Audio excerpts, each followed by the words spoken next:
We live.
We still live though.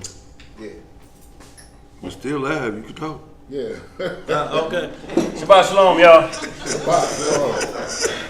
Shabbat shalom to the worldwide family. Peaceful Sabbath day, y'all. I thought he was gonna kill it and start it over. I mean, I did. No, what's Okay. you just? I mean, how you gonna change the title? Can you change the title? Yeah. Okay. You can always let them know as well, you know.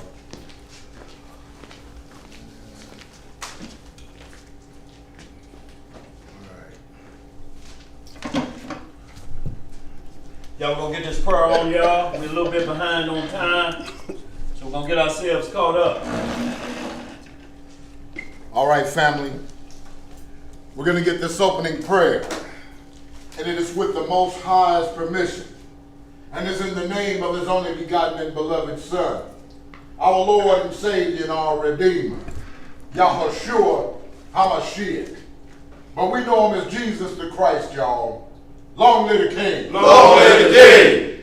Reading in the book of Psalms, in the 4th chapter, it reads, "Hear me when I call, O Yahweh, of my righteousness. Thou hast enlarged me when I was in distress. Have mercy upon me, and hear my prayer. Yes. O ye sons of men, how long will ye turn my glory into shame? How long will ye love vanity and seek after leasing? Selah. Selah. But know that the Most High has set apart him that is godly for himself. Yahweh will hear when I cry unto him. Stand in awe and sin not. Commune with your own heart upon your bed and be still. Selah. Selah. Offer the sacrifices of righteousness and put your trust in the Most High.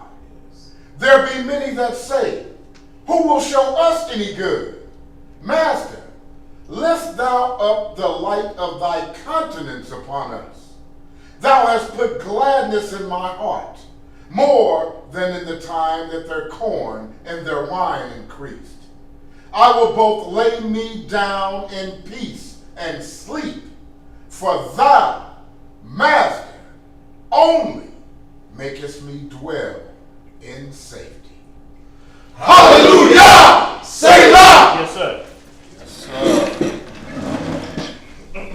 Once again, family, Shabbat Shalom. Apologize for the delay, but y'all, today's lesson, it just kind of came from a few questions we have been getting consistently. So when we hear it 2 times, 3 times, then that means a class need to be taught on it. Mm-hmm. So, and the question was, who are the 24 elders mentioned in Revelation's 4th chapter?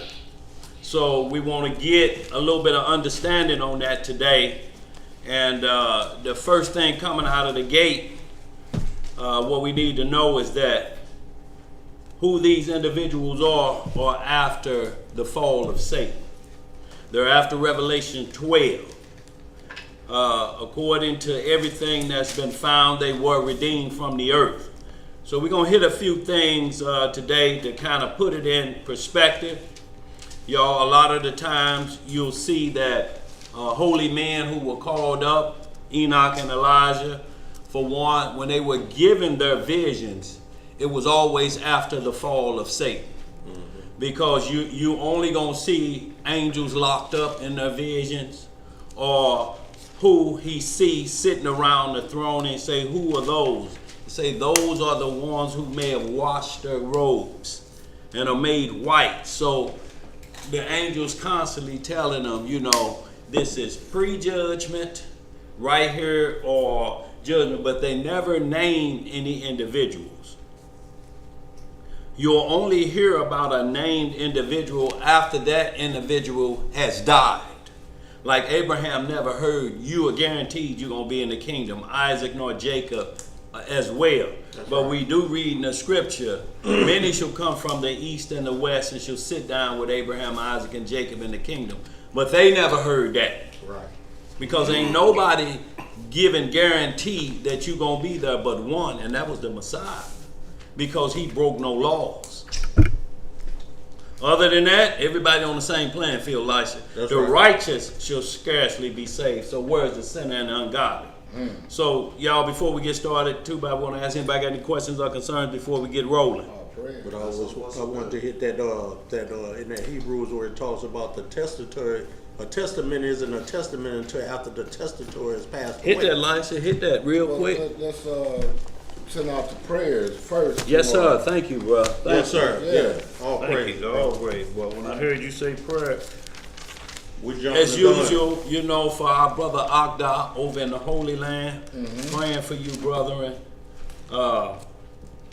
Praying for the house of Uriah. Yes, sir. You know, all the sick and shut in. If y'all know somebody I miss, Sister Karen, her mother was released from the hospital. That's good. She was also feeling pretty good. Even though she was in a car accident, the one brother Kadar, who was banged up pretty bad. Yeah.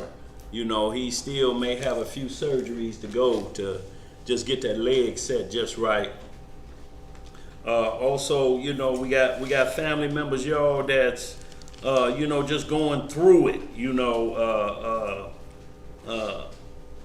T-Block family, Sister Tasha, you know, just, you know, them daily woes type of pressure. Y'all know what we're talking about. Brother Marcus's mother who had a stroke. Yes, sir. Definitely had to pray. And we got our brother Moses in the house. His strength is returned. Brother Moses lost his sister a couple weeks ago. Yeah. Yes, sir. So praying for y'all. Sir, and also still the house of Jacob. You know, y'all. If we missed anybody, y'all, if it comes to mind, we'll definitely mention it throughout the lesson. How we looking, Tuba? So far, so good. So good. Okay, so y'all know how we get down. Our one and only high priest after the order of Melchizedek, Yeshua HaMashiach, locally known as Jesus the Christ. He brings forth the law to every male, female, rich, poor, free bond, Jew, and Gentile. So y'all, the question of who are the 24 elders that we keep reading about? Like I say, whenever you're reading and you're seeing prophecy, the people that are looking or allowed to look into the future are never allowed to give a name of an individual. That's right. Because of the future. You know, if you could peep right there and say, man, my name in the book of life, man, my name was in there. Clown up into that. Boy, You'll look be here. selling stuff. Boy, look here. The devil will be on you, boy, like a cheap suit. To get your name blotted out. See, that's the understanding. Your name is already in there. See, I can It's put a word just- in for you now, dog. Yeah, see, boy, that would be nice, but you can't. See, your name is always already written in the book of life. All of the statements in the Bible say, if your name has been blotted out. That's right. That's the problem. Right. When you were born, your name went in the book of life. Go ahead, Yeah, like because Christ breathed into Adam, man yeah. the living soul, and he became a living soul. Yeah. So you came with the instructions. Yes, sir. Breathed into your nostrils. That's right. So your breath was the breath of life, That's which right. is the instructions, the law, statutes, and judgments. That's right. So you came equipped with it. What you need. Our labor is to not get it blotted out of. Yeah. Yes, sir. Yeah. But I had wanted to hit that Hebrews 9, brother. Let's hit it, bro. Before we got started, Okay. to go in relation with, no man's name is mentioned until after he's proven himself worthy That's right. to be have his name called out in the book of life. Yeah. But then that Hebrews area, you can start at that Hebrews 9 and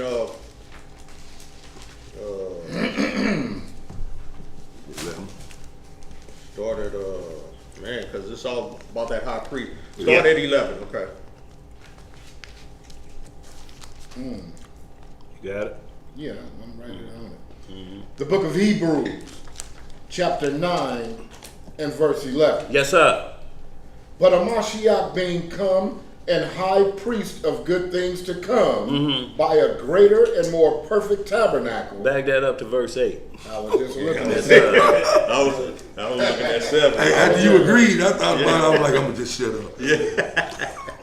Yeah, start at I 6. said the whole thing is good, yeah. but Yeah, that's Yeah. why we might well go with one. I wanted to. We might well go with Yeah, one. go ahead. We'll just start at Verse 1, man. 1. Yes, sir. Yeah. Y'all know there ain't no need messing around. Yeah. Go ahead.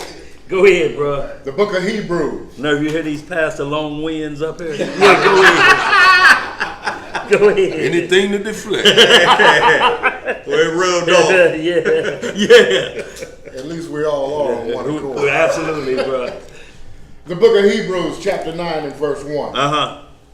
Then verily the first covenant had also ordinances of divine service Uh-huh. and a worldly sanctuary.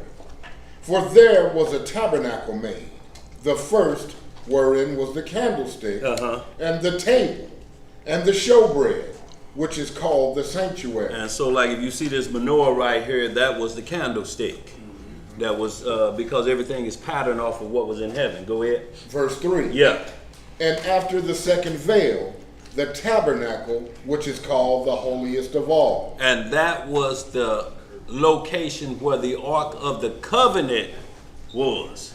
The holies of all. The holies of holies, y'all. So that was the most sacred spot in the temple, or the even when we travel with tents that was set up. Only one person could go back there. Go ahead, bro. Verse 4. Yeah. Which had the golden censer and the ark of the covenant. What did it have in there? The ark of the covenant Uh-huh. overlaid round about with gold, wherein was the golden pot that had manna, and Aaron's rod that budded, and the tables of the covenant, Uh-huh. and over it the cherubims of glory shadowing the mercy seat, of which we cannot now speak particularly. Uh-huh. Now when these things were thus ordained, the priest went always into the first tabernacle, accomplishing the service of Yah. So what that first priest is like, the whole Levitical tribe were priests, but only Aaron and his sons were high priests. They were the only ones could go back behind that curtain. So the other individuals of the tribe of Levi, they had priestly services that they would have to light incense in that first part. But that holies of holies was for only one individual. Go ahead, bro. Verse 7. Yeah. But into the second went the high priest alone, Uh-huh. once every year. How many times? Once every year. Uh-huh. Not without blood, which he offered for himself and for the errors of his people. So he was the intercessor for the children of Israel. There's always been an intercessor. It's always been an intercessor program. Man, then intercessor, and then the Father. Always, from Genesis to Revelation. Yes, sir. If you get rid of the intercessor, you cut yourself out of the kingdom. And communication. And communication. Go ahead, bro. Verse 8. Yeah. The Holy Ghost, this signifying that the way into the holiest of all was not yet made manifest, while as the first tabernacle was yet standing, which was a figure for the time then present. Which was what? A figure for the time then present, in which were offered both gifts and sacrifices, that could not make him that did the service perfect, as pertaining to the conscience. As pertaining to the what? To the conscience. See, that's the difference in the order of Aaron and the order of Melchizedek. The Melchizedek order is a conscious order. Yes, sir. You should be past getting your hand whooped. Didn't I tell you? What did I tell you? It should be thought out of her before that. Y'all understand? Yes. So that's what Paul was talking about a lot. The Melchizedek priesthood, the conscious mindset. See, if you had some money or anything like that, you could pay your way. You could buy all the turtle doves you needed and keep doing the same thing. Yep. Your conscience wasn't fixed then, was it? No. Your pockets just got a little lighter. That's it. Go ahead, bro. Verse 10. Yeah. Which stood only in meats and drinks and divers washings and carnal ordinances. What kind of ordinances? Carnal ordinances imposed on them until the time of Reformation. And they were imposed on them. So the order of Aaron, we had to get the law back in, or we had to reactivate ourselves after 400 years of Egypt. We had to get that check engine light turned off. Because it was on the wilderness, we was trying to get it turned off. Right. Because the Bible is the book of life, so that's the manual was already in us. We just had some faults going on. A lot of Egyptology had us overrun, so we were getting cleansed in the wilderness. Go ahead, bro. What else to say? Verse 11. Yeah. But a Mashiach, being come and high priest of good things to come, by a greater and more perfect tabernacle. By what? A greater and more perfect tabernacle, not made with hands, that is to say, not of this building, neither by the blood of goats and calves, but by his own blood he entered in once into the holy place, having obtained eternal redemption for us. What kind of redemption? Eternal redemption. And see, he entered in once and it's done, so ain't nobody coming behind him. Ain't no more high priest. What you look like listening to somebody calling themselves, and not only that, they elevating themselves like calling themselves chief high priest. Chief high priest of what? He been chiefing. Chiefing, yeah, that's what I'm saying. What? Smoking some herb? That's the only chiefing he could call himself. Go ahead, bro. Verse 13. Yeah. For if the blood of bulls and of goats and the ashes of an heifer sprinkling the unclean sanctifieth to the purifying of the flesh, how much more shall the blood of a Mashiach, who through the eternal Spirit offered himself without spot to Yah. Without what? Without spot to Yah. Purge your conscience from dead works. Purge your flesh. Purge your conscience from dead works. To serve the living Elohim. Y'all see what that's talking about, y'all? Purge your conscience. See, so once we get that understanding clear of his power versus the Levitical priesthood or the order of Aaron, y'all don't in no terms are we saying Aaron didn't have its place or its power. But all of Aaron knew, even John the Baptist knew when he introduced the Messiah, behold the Lamb of God. That's right. He shall increase and I'm going to do what? Decrease. So everybody was clear on this. Yeah, and who are these new high priests walking around town, lies in the streets of New York and somewhere else?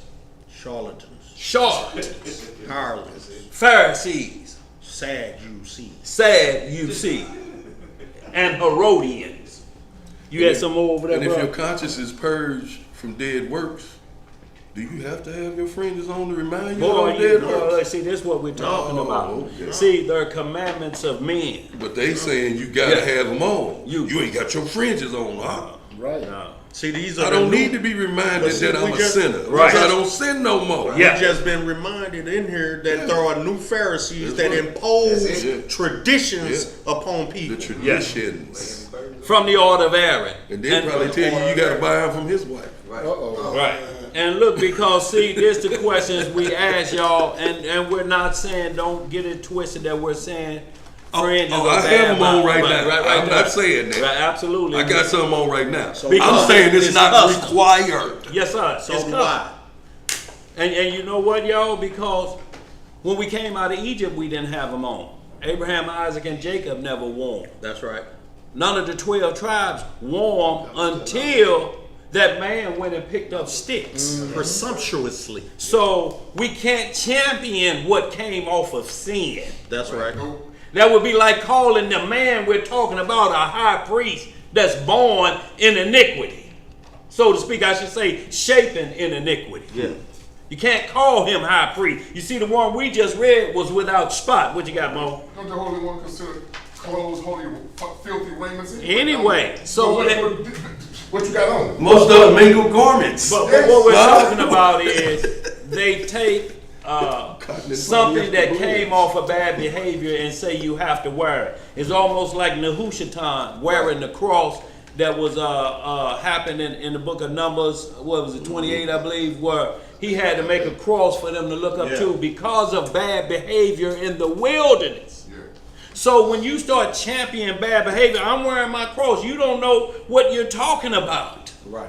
You're not wearing that for Christ because you wouldn't need it.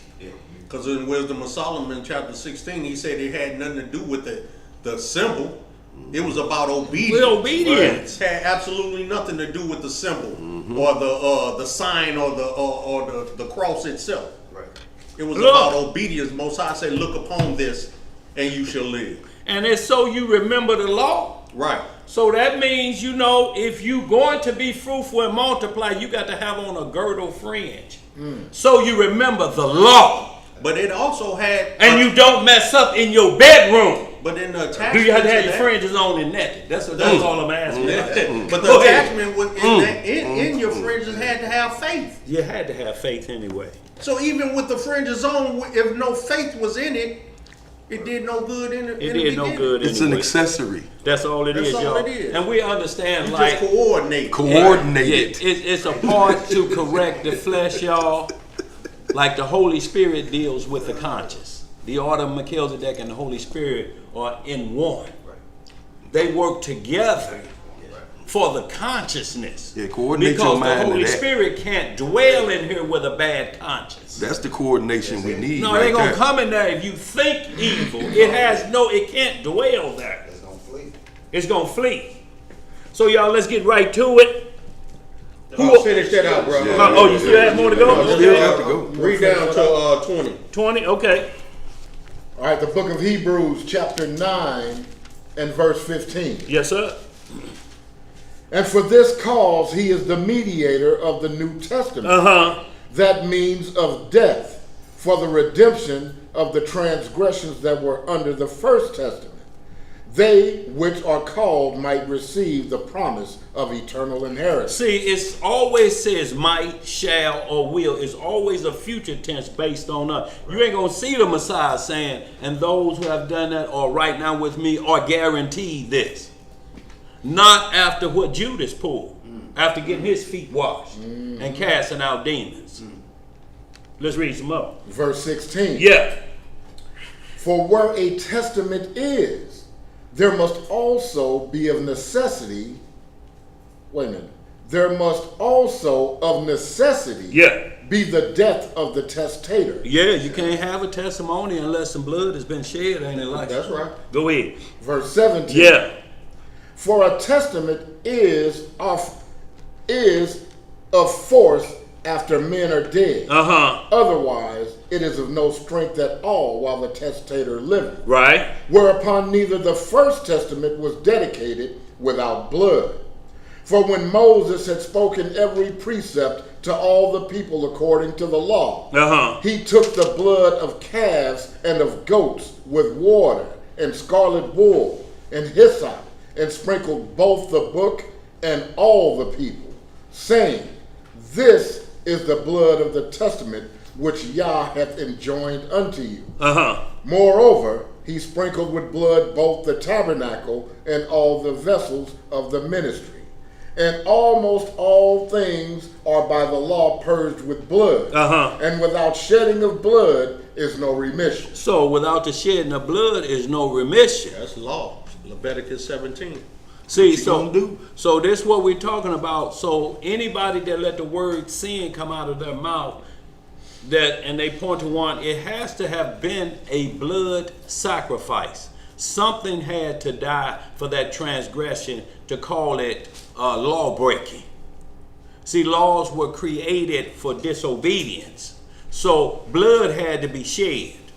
Just like that man we talked about went out to Elijah and picked up sticks. Yeah. Blood was shed. So that's when a law came in. Wear your fringes so you know how to obey. Go ahead. Verse 23. Yeah. It was therefore necessary that the patterns of things in the heavens should be purified with these. What was the pattern of the things of what? In heaven. That should be purified with these. But the heavenly things themselves with better sacrifices than these. For Hamashiach is not entered into the holy places made with hands, which are the figures of the true, but into heaven itself. Right. Now to appear in the presence of Yah for us. So you see how we can't get caught back up in the schoolmaster or the studying of Aaron. It's the schoolmaster. Yes, it corrects the flesh, but we got to get our minds on Hamashiach because he's going to talk to the Father about us. That's right. And if you deny him, ain't no other way. Everything else is a what? Or a hireling you gonna get pretending to be.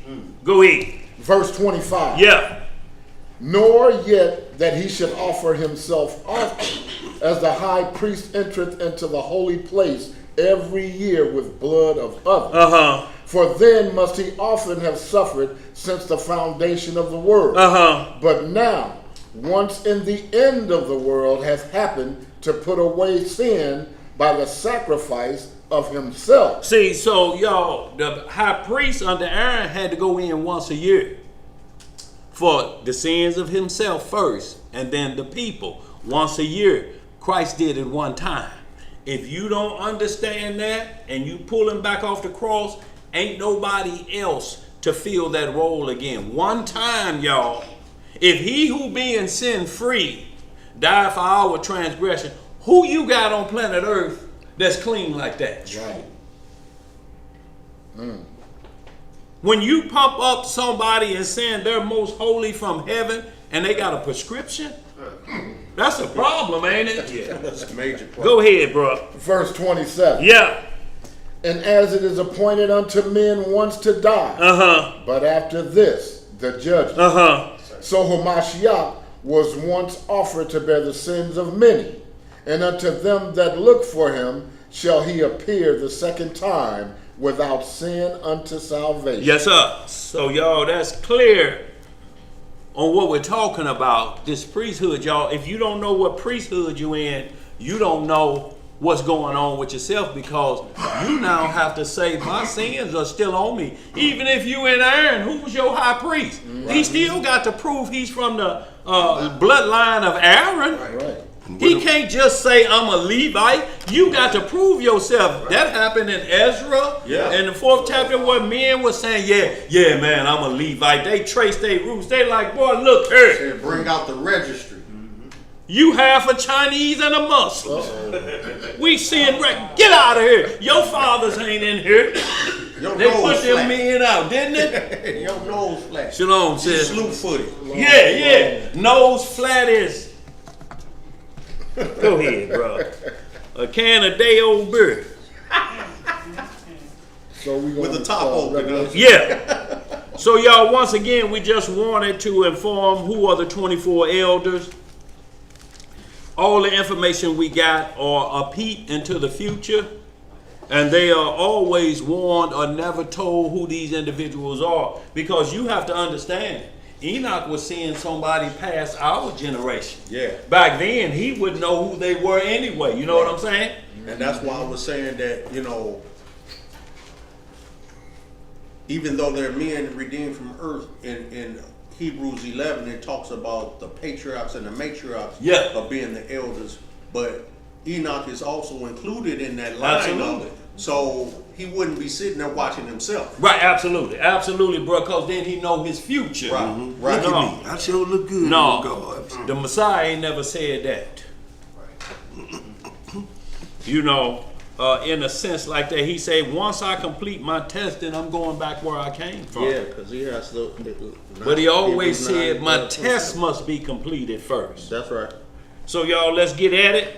We're going to start in the book of Revelation chapter 4 to get a little understanding. And y'all, like I say, all of these scriptures pertaining to the 24 elders, all of the visions are after Satan being thrown out of heaven.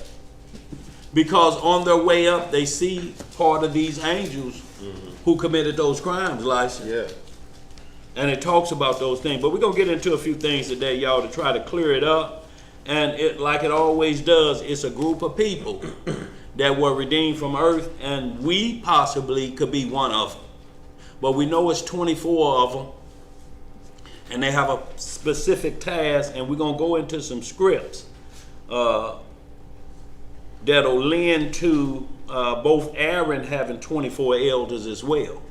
Because the order of Aaron was like a shadow image of the temple in the heavens. Let's get it, y'all. Revelation chapter 4. Book of Revelations, chapter 4 and verse 1. Yes, sir. After this I looked, and behold, a door was opened in heaven. Uh-huh. And the first voice which I heard was as it were of a trumpet talking with me, which said, Come up hither, Uh-huh. and I will show thee things which must be hereafter. Where you gonna show them the things what? Which must be hereafter. So, y'all, we see it's future tense. And with John the Revelator being called up, he's a son of Adam or a descendant of Adam. So it's always going to be after the fall of Satan.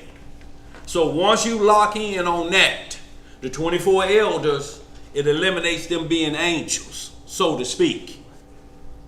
Because as we go through the scripture, he's going to ask another angel, who are they? And he's not going to answer. Shalom, mister. Did y'all send a text? Okay. Yeah, I see Y'all that good? down there. Go ahead, y'all. Verse 2. Yeah. And immediately I was in the spirit, Uh-huh. and behold, a throne was set in heaven, Yeah. and one sat on the throne. And he that sat was to look upon like a jasper and a sardine stone. And there was a rainbow round about the throne, in sight like unto an emerald. So you see how Satan does. Satan does everything opposite to show you his hate or disdain for the Most High. Right. Like he goes after children.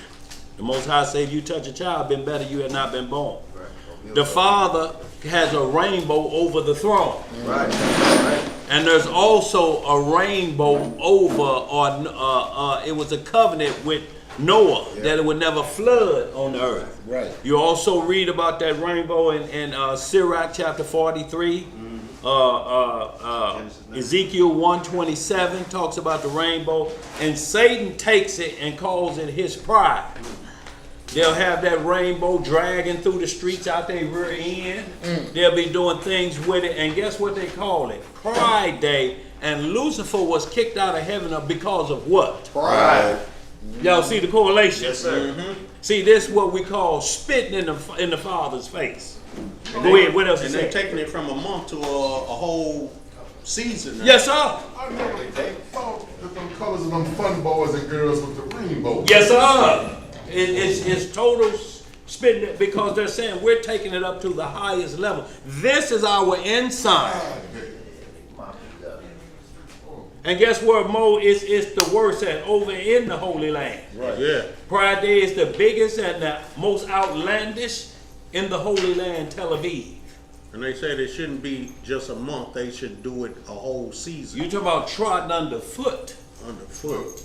My boy in Atlanta says the people, they can't hardly get nobody to work in the hotels doing Pride Week in Atlanta because of the condition of them hotel rooms out there. Uh-oh, boy, after they get through. Yes, sir. Don't go in there with the purple light. Boy. take the purple light in there, you see everything. Boy, look here, don't you take no kind of lights in there, boy. You don't want to see what's you left go over in there. Period, boy, period. Don't go by her. Jesus everywhere. Let's get it, y'all. Revelation chapter 4 and verse 4. Yeah. And round about the throne were 24 seats. Uh-huh. And upon the seats I saw 24 elders sitting, Uh-huh. clothed in white raiment. Uh-huh. And they had on their heads crowns of gold. See, and this is what you have to keep locked in based on the other scriptures that we go to. Right. So we're going to use scripture that paint the same picture with the same subject matter. And we're talking about found righteous with crowns on their head that'll lend to who these people will be. Right. But to just name them and say, oh man, that's the 12 apostles plus, 10 of the 70 that was up in the upper room. And then, man, I need 2 more. So that was the 2 olive branches, which will be the 2 that, no, you can't make up nothing. Guesswork. No, the scripture's going to lend us to always these individuals who put obedience over sacrifice. Yeah. It's going to be that group. If you practice that now, it's saying a possibility you could be in that group. Could be. Let's read some more. What else to say? Verse 5. Yeah. And out of the throne proceeded lightnings and thunderings and voices. Uh-huh. And there were 7 lamps of fire burning before the throne, Uh-huh. which are the 7 spirits of Yah. So that's the menorah, or the 7 spirits before Yah. That's why it's 7. And we're to symbolize those 7 spirits that was on Christ in Isaiah the 11th chapter. Those 7 spirits, when that was on him, he had all 7 of them equipped with it. Go ahead, bro. Verse 6. Yeah. And before the throne there was a sea of glass like unto crystal.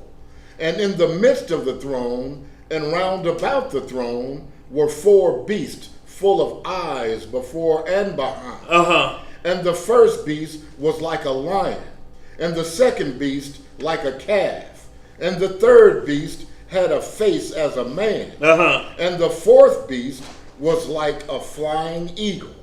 And the 4 beasts had each of them 6 wings about it, Uh-huh. and they were full of eyes within, and they rest not day and night, Uh-huh. saying, Holy, holy, holy, Master Yah Almighty, Uh-huh. which was and is to come. So we see that all they say is holy, holy. You'll see this also in Ezekiel, because they are the drivers of what we call IFOs.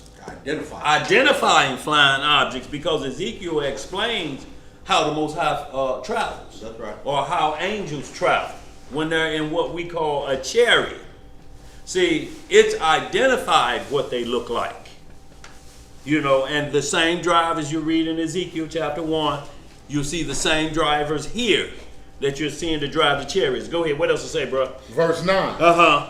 And when those beasts give glory and honor and thanks to him that sat on the throne, who liveth forever and ever, Uh-huh. the 24 elders fall down before him that sat on the throne, and worship him that liveth forever and ever, Uh-huh. and cast their crowns before the throne. What they do? Cast their crowns before the throne, saying, Thou art worthy, O Master, Uh-huh. to receive glory and honor and power, for thou hast created all things, and for thy pleasure they are and were created. So we see here it's identifying 2 groups up there.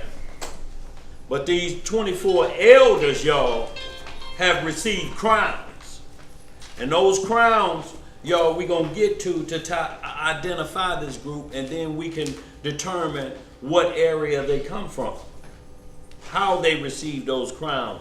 And y'all, we're going to get into a little bit of the book of Nicodemus in the lost books to explain a few of these things as well, because it's going to deal with some individuals who were resurrected.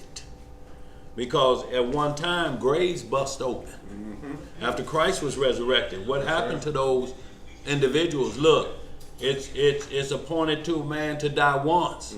So if Lazarus came back, does anybody have any records of Lazarus being buried twice? I ain't seen him. I've been searching for him.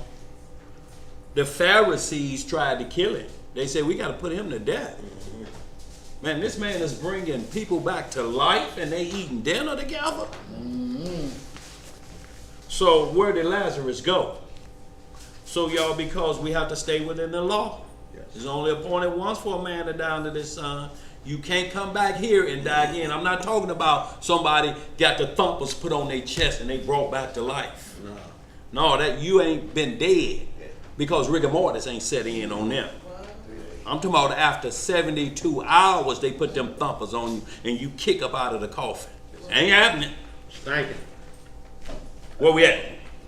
Let's get Revelation 5. Y'all, we're going to start this about 5. And we're going to see down to 11. We just want to get a little bit more of, it's going to tie in who and why the 24 elders were granted those spots. It's going to identify an individual who they understand that was the only way up through the Father. Who the high priest was. Let's get some of that. Revelations chapter 5, verse 5. And one of the elders says unto me, weep not, behold, the Lion of the tribe of Judah, the root of David. The what of David? The root of David hath prevailed to open the book and to loose the 7 seals thereof. So it wants you to understand this is the Messiah who was in the heavens sitting right next to the Father before David was ever even thought of. The root of David.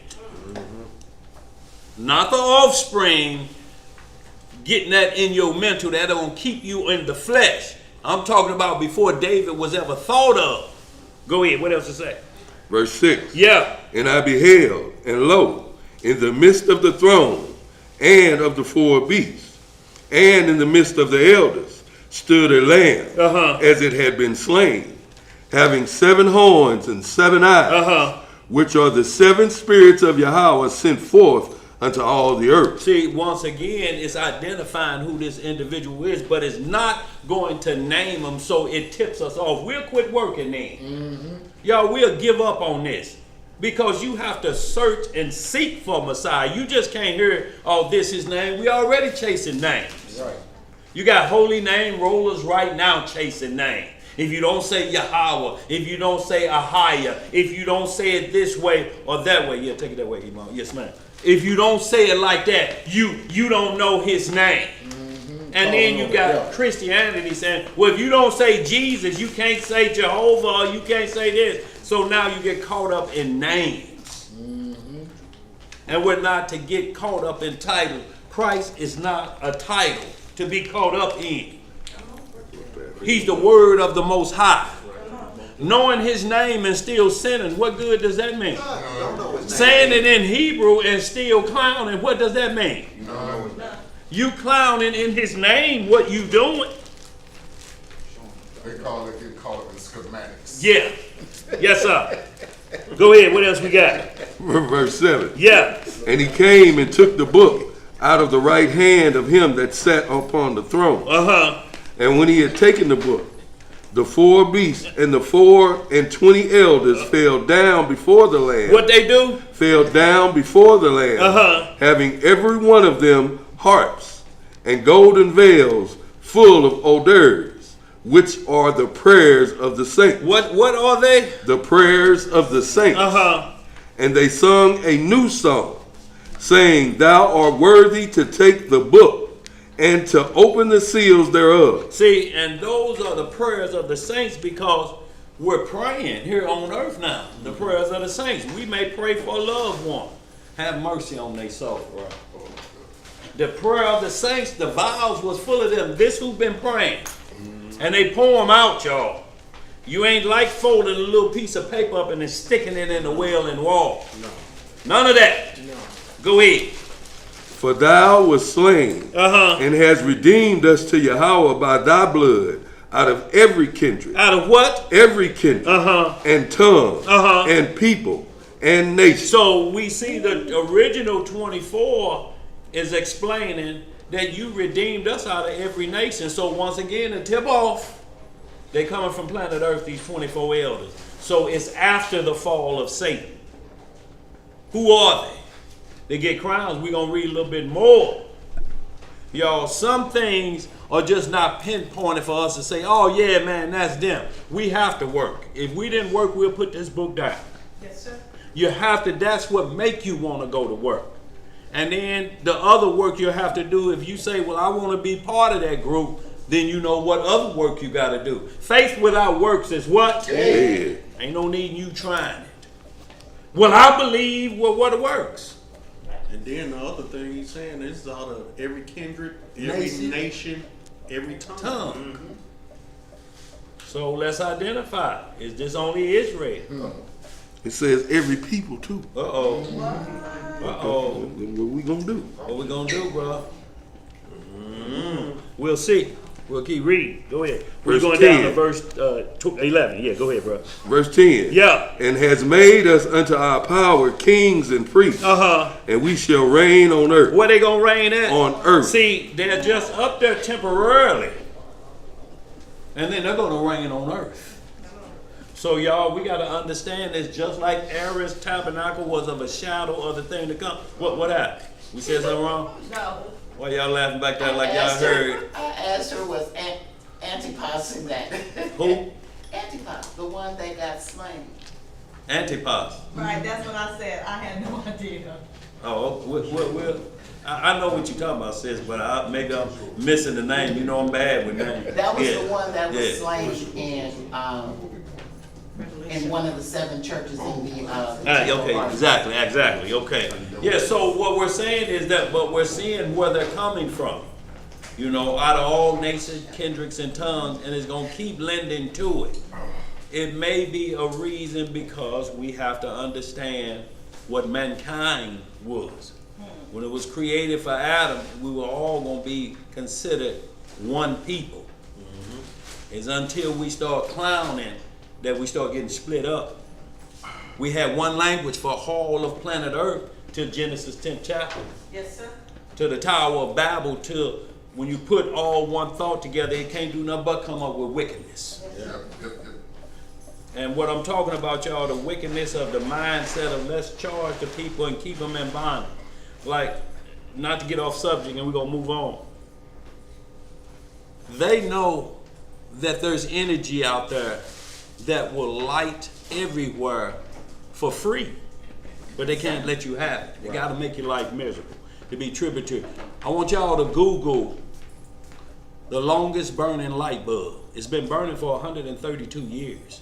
They've been knowing how powerful it's been. They've been knowing the technology in it, but it's in a fire station. Been burning for 132 years. One light bulb, they like, oh no, we can't do this. We ain't gonna make no money. Hell, you talking about 4,000 watt lights and you think, man, yeah, this gonna last me at least 2-3 months. No. They cut it down to that so you can go back and purchase some more light bulbs. Right. That boy Elon Musk said, all you need is, he said, a small square foot amount of space to power the whole United States. Yes, sir. Forever. Forever. But they He said just can't do it space because they will can't power keep you under control the then. Right. Just think about no more sweating of that pink envelope coming in the mail. You know what color that color code it means. It don't mean stop. No, slow down. Right. What you got him on? Yeah. And Brother Daniel, they had that during the Egyptian time. What? They had that particularly because there was light. They had Oh, light. well, they understood it because they knew they had batteries back then too. Yes. But what we're talking about, y'all, is when they want to bring you under control with the Most High's natural ordinances and things He put in the earth. They bring you under rulership, under His gift. Yeah. Y'all, and that's what we got to get free from up under. Right. Well, we don't have to worry about this thing. But let's pick it up some more, y'all. So we got them. Give me some Revelation 6 and 9. You don't want verse 11? Oh, yeah. Okay, go ahead, bro. I'm sorry. Go ahead. Verse 11. Yeah. And beheld, and I heard the voice of many angels round about the throne, and the beast, and the elders, and the number of them was 10,000 times 10,000, and thousands of thousands. So now are the 24 elders in courses, like the 24 elders in First Chronicles, because we got so many of them now. Yep. So are the 24 elders 24 courses with multiple individuals handling their business. We're going to tie it all in, y'all, and see if it adds up to the same thing. When we get into First Chronicles, y'all going to understand what I'm speaking of. You know, because those courses was running all the way up to John the Baptist's dad. Yes, sir. So we'll see. Course of priesthood. Yeah. Let's get some more. Where we at? We finished that? Yeah. Revelation 6 and 9.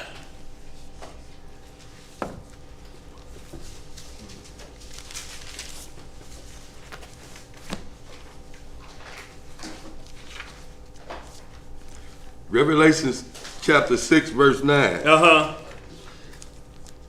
And when he had opened the fifth seal, Yeah. I saw under the altar the souls of them that were slain for the word of Yahweh. So we see them that were slain for promoting the word of the Most High. So everything we continually to see is after the fall of Satan. Is after men have to have an intercessor to go to the Most High form. These are people that were on planet Earth, and resurrection took place. Let's read some more. Verse 11. No, verse No, 10. verse 10 again. Verse Okay. 10. And they cried with a loud voice, saying, How long, O Lord, holy and true, dost thou not judge and avenge our blood on them that dwell on the earth? And white robes were given unto every one of them. And it was said unto them that they should rest yet for a little season until their fellow servants also and their brethren that should be killed as they were should be fulfilled. So we got a second martyrdom coming. Yes. And people going to be put to death. Yes. So y'all have to understand, for standing on the word of the Most High. So that second martyrdom is going to be mark of the beast time, Yes. where they're going to do some awful things Inquisition. after they break your will. See, the first thing, they know they're going to get a good gathering right on soon as they cut off the food. And let us understand one thing. You've seen a lot of videos about money, the dollar crashing. The dollar crashing, the dollar crashing ain't got nothing to do with prophecy. That's right. Gold is the only thing talked about in the Bible when it gets down to when we're talking about money. Gold is the only thing. And let's understand one thing now. Y'all can Google this.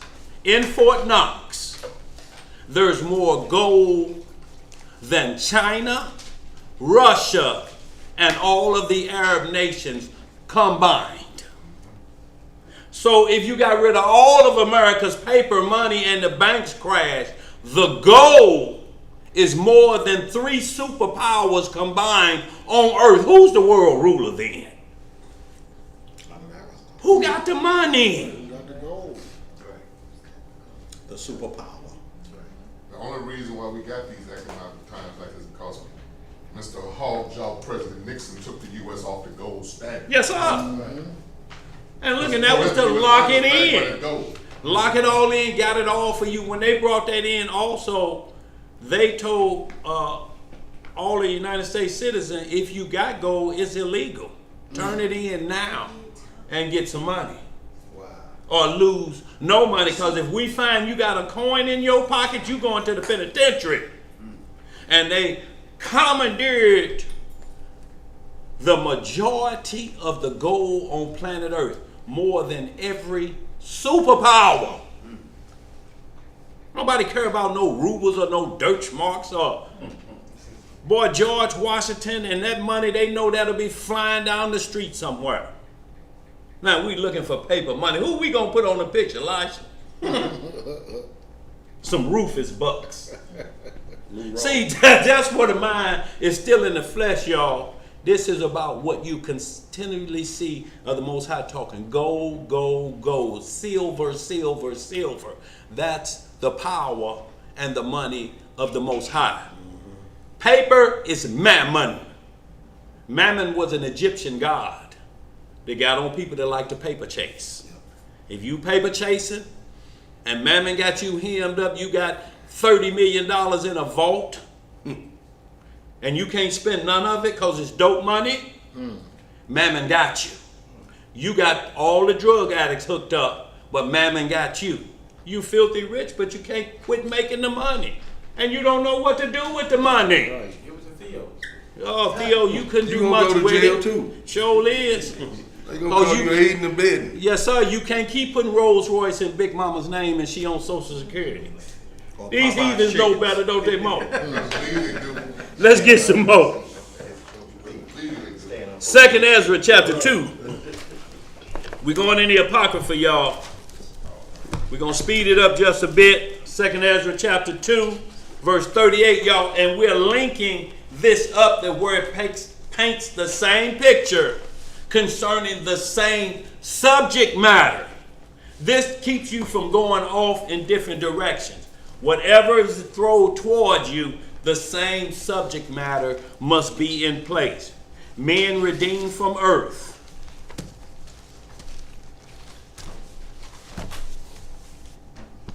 And given their robes and a gold crown for the work done on earth. Can you wear white? Yeah. Well, look at her. You talking about the real white party. Not cream color. No. It won't be Look, these earthly white it parties. say whiter than snow. Whiter than snow. Whiter than snow, so ain't nothing on earth whiter than snow. And the white robes are whiter than that, glistening. Listening, crystallized. Y'all, it's the light that shines off of snow that causes snow to blind you. Go ahead, what we got? 2nd Ezra chapter 2. Verse Start 38. at 34. You start 34, 33. I'm gonna start at 30. Okay. 2nd Ezra chapter 2, verse 30. Yes, sir. Be joyful. Be what? Be joyful, O thou mother, with thy children, for I will deliver thee, saith the Most High. Remember thy children that sleep, for I shall bring them out of the sides of the earth, and show mercy unto them. For I am merciful, saith the Most High Almighty. See, once again, we're talking about people who lived after Adam. See, y'all, you can't get caught up in no kind of far away doctrine. All of this is taking place. Is it the redemption of Adam messing up in the garden and Lucifer being thrown out of the heavens? First, go in. 32. Embrace thy children until I come and show mercy unto them. For my wells run over and my grace shall not fail. I, Ezra, received a charge of the Most High upon Mount Horeb, that I should go unto Israel. But when I came unto them, they set me at naught, and despised the commandment of the Most High. What did they do, Elisha? Despised the commandment of the Most High. And who was this people that did that? Israel. Yes, sir. And therefore I say unto you, O ye heathen, that hear and understand, look for your shepherd. He shall give you everlasting rest. For he is nigh at hand, that shall come in the end of the world. Be ready to the reward of the kingdom, for the everlasting light shall shine upon you forevermore. Flee the shadow of this world. Do what? Flee the shadow of this world. See, and when you saying, how do you flee the shadow? See, and what is the shadow? So the shadow is old doctrine that came before this. These old practices, y'all, they doing. They've been doing tree worship. This ain't started in Jeremiah 10. Tree worship was in the Garden of Eden. She saw a tree, one to be desired, and worshiped that tree, didn't she? One to make one wise. Wise. Go ahead, bro. Receive the joyfulness of your glory. I testify my Savior openly. Oh, receive the gift that is given you, and be glad, giving thanks unto him that hath called you to the heavenly kingdom. Arise up and stand. Behold the number of those that be sealed in the feast of the Most High, which are departed from the shadow of the world, and have received glorious garments of the Most High. Take thy number, O Sion, and shut up those of thine that are clothed in white, which have fulfilled the law of the Most High. What have they fulfilled? The law of the Most High. See, the law, you ain't getting away from it, because we're talking about judgment, and based off of the law that they fulfill, they've been allowed and given white robes. Right. You ain't getting to that kingdom no other way. You can say it was nailed to the cross and chase that line of thinking all you want. But no matter what we read, those that overcame were those that kept the law. And what we mean, they corrected themselves. All laws ain't for every man. The only laws you have to worry about first on the line is those big 9 or 10 that's called felonies. They say, know ye not. If you're currently practicing them, don't even come toward the kingdom. And then you start working on the turtle doves. But once you start moving things out of the way, then you know where your walk is. You shouldn't have a whole host of law breaking that you're doing on the Day of Atonement. You have to put out a statement if there's anyone out there that I've done offended. The hell you mean if it's anyone? Boy, that list could be down to the arch from here. And if you don't know, you just offending, you got a loose tongue. Right. I think you're the heathen he talking about. But look here.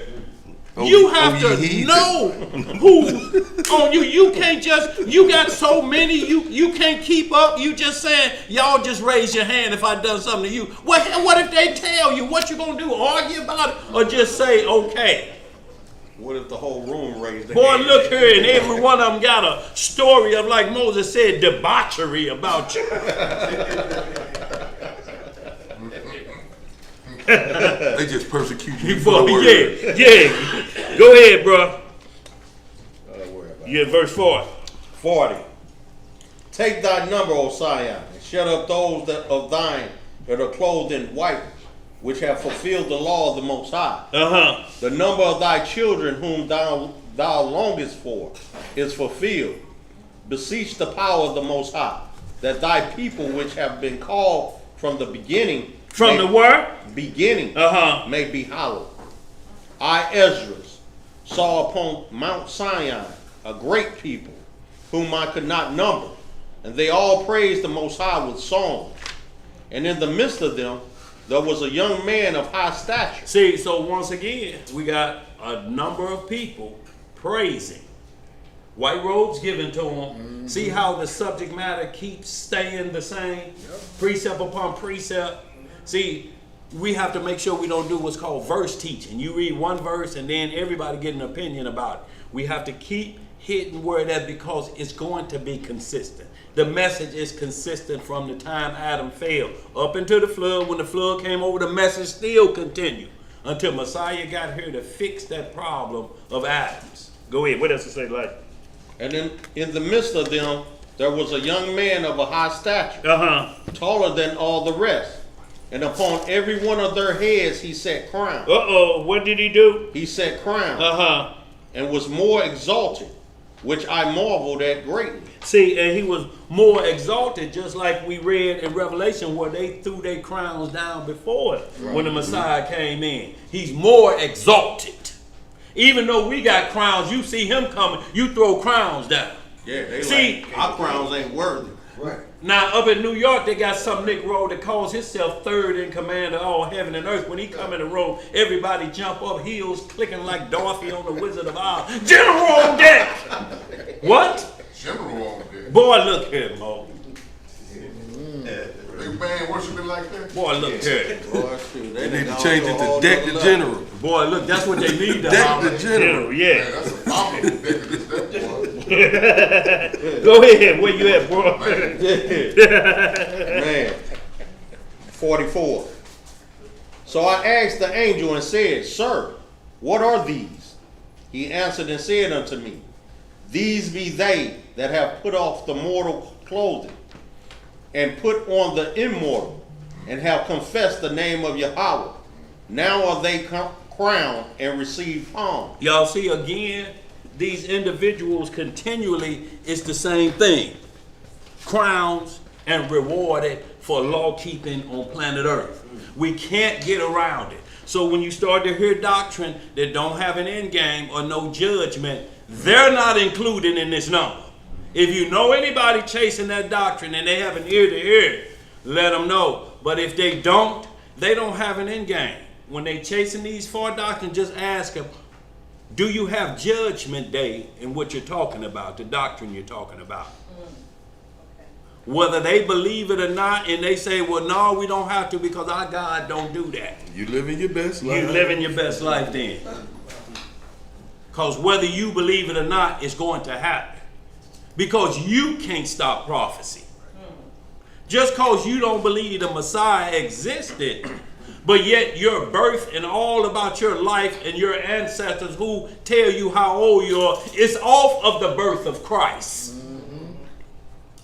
2023 AD, after the resurrection of the Messiah. If it's before that, BC. But you're still counting based on the birth of Christ. So if you say he don't exist, who the knucklehead, you or us? Because you still got to figure out where you getting your time from. Right. You ain't on Pharaoh time, is you? There is no other time other than Christ.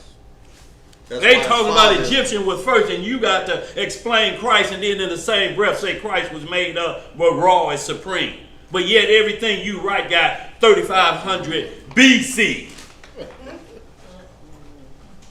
Ain't that crazy? It ain't before Pharaoh. Right, it ain't before Pharaoh. No, absolutely. Go ahead. He's Where we supposed to at? be God, ain't he? Yeah. Yeah, all right. Verse 46. Then said I unto the angel, What young person is it that crowneth them, and giveth them palms in their hands?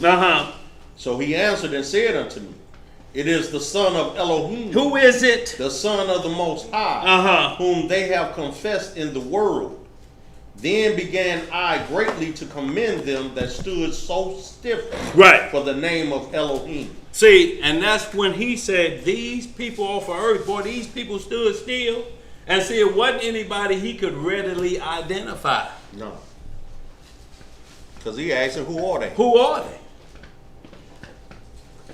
But we're going to get into some more scripts that's going to identify certain people. But the Bible had already said that they were going to be there. Right. Let's get some more. Did we finish that 48? 48. Okay. Here's 48.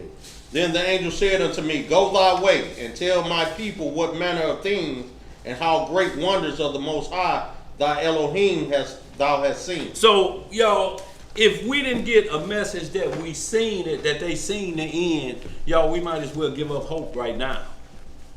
But y'all, if it is the truth, and we done read this record and still have a doubtful heart, it's gonna be trouble on Judgment Day. Heathen. There ain't no but, boy, look here, there ain't no more but wait a minute, can I explain myself? No. Heathen.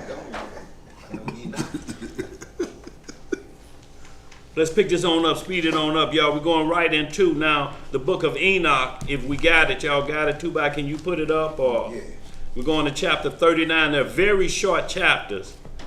We only read to 46. Like I'm saying, they're like 6, 7, 8 verses apiece. But we need to get some understanding because it's going to lend to this subject matter again, y'all. So what we're talking about is, when we're talking about 24 courses in 12 months, there's a difference. You can't look at the 24 elders and their courses because it's through everlasting. you can count 12 months. This is what he's talking about, the difference of Aaron. Once a year, every year. Y'all understand? Versus the Messiah being the high priest one and one time only.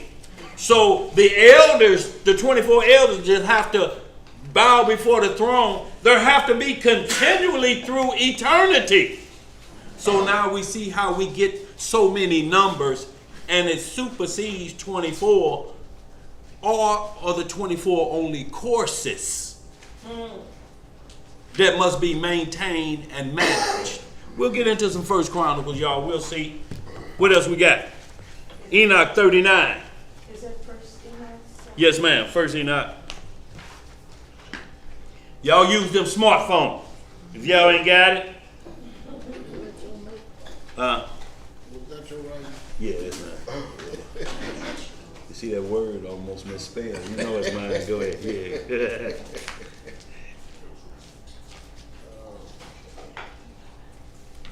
Enoch 39. Yes, sir. That's my grandson. Look, shouts out Akmalak.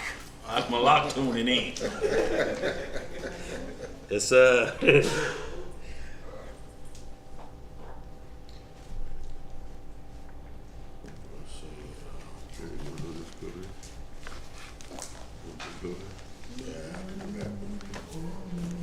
smartphone acting a little dumb over there.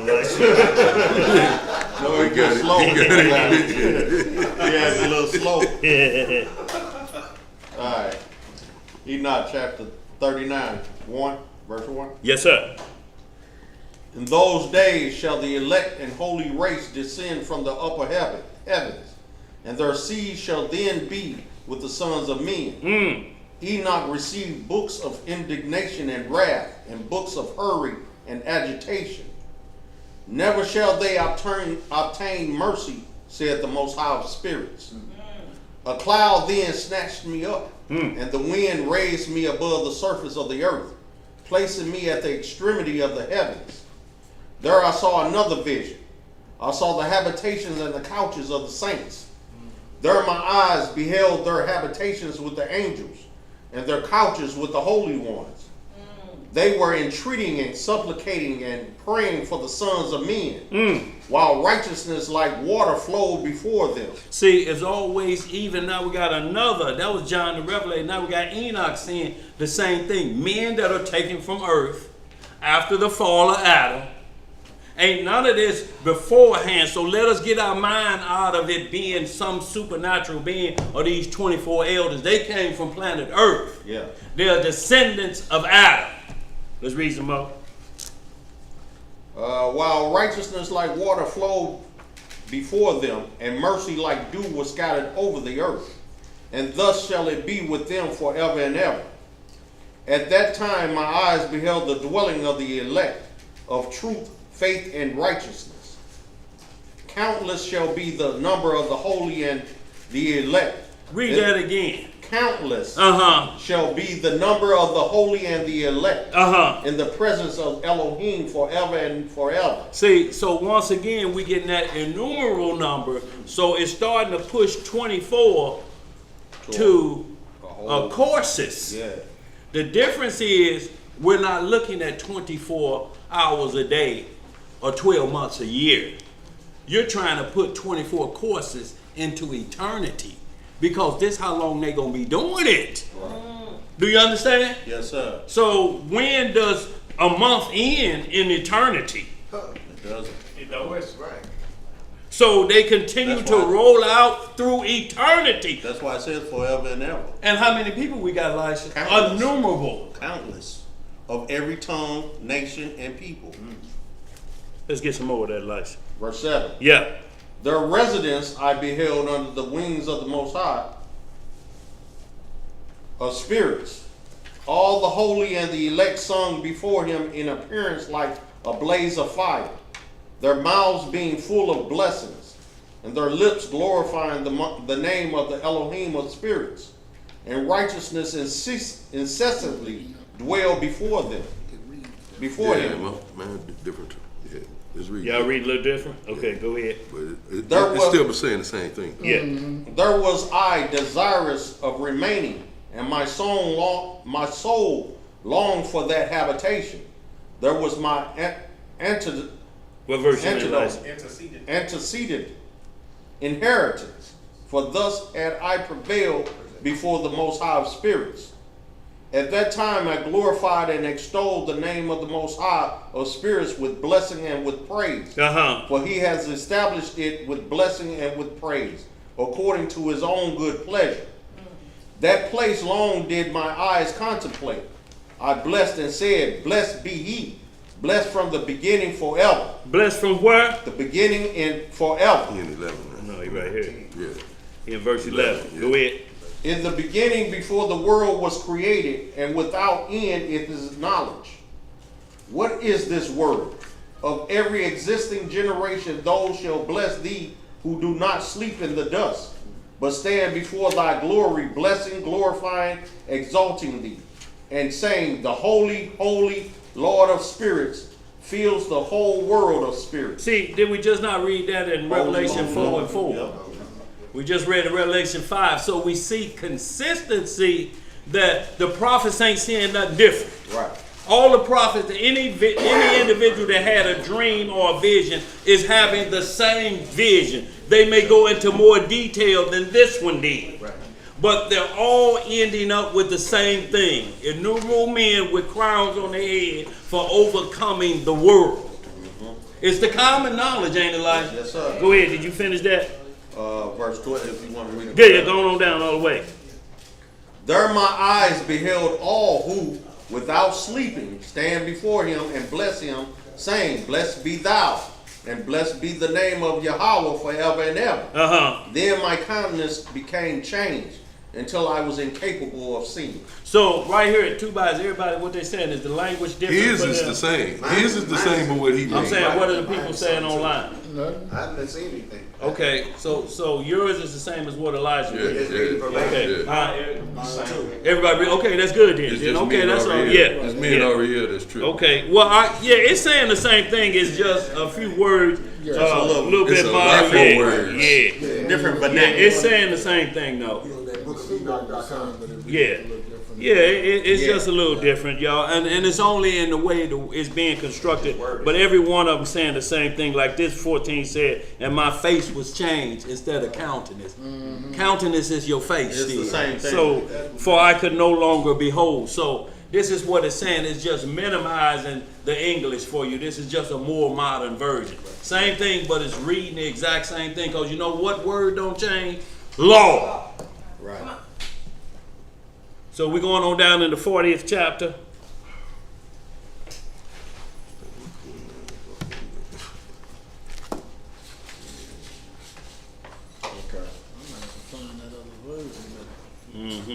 Chapter 40. Yeah, you gotta give him the same version you gave me, then that's the one Right. I'm using. Okay. I mean, I just wanted to make sure everybody online got that version. Yes, sir. Okay. Whole chapter down. Yeah. There's some short verses. Yeah. Chapter 40, book of Enoch. 40. Yeah. 40, verse 1.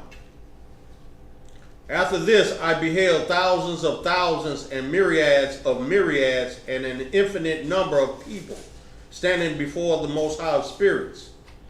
On the four wings likewise of the Most High of Spirits, on the four sides I perceived others, besides those who were standing before him. Their names too I know, because the angel who proceeded with me declared them to me, discovering to me every secret thing. Then I heard the voices of those upon the four sides magnifying the Most High of glory. The first voice blessing the Most High of Spirits forever and forever. The second voice I heard blessing the elect one, and the elect who suffer on account of the Lords of Spirits. The third voice I heard petitioning and praying for those who dwell upon earth. Doing what?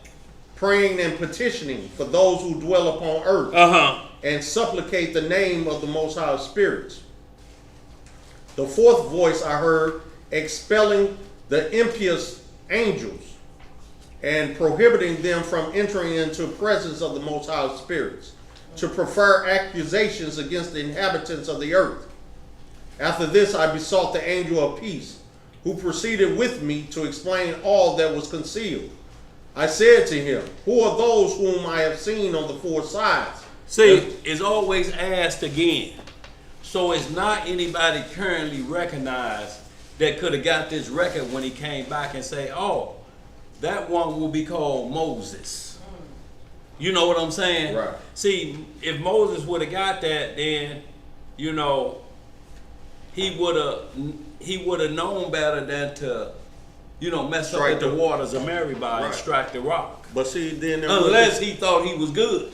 but then it wouldn't be no need for Ezekiel 18. Absolutely, bro. Absolutely. So, y'all, once again, we're seeing Enoch the prophet, seeing that it did go down. The marriage supper of the Lamb is there, and there's people being crowned. What you've been reading about your whole life in the Bible, it exists and it's going to exist. But are you in the number? Now, we used to sing that song, I want to When the saints go marching in. number. When the Zeb, saints can go you marching get a in. beat for me? And Elisha? No, but you can Not going off what you just did,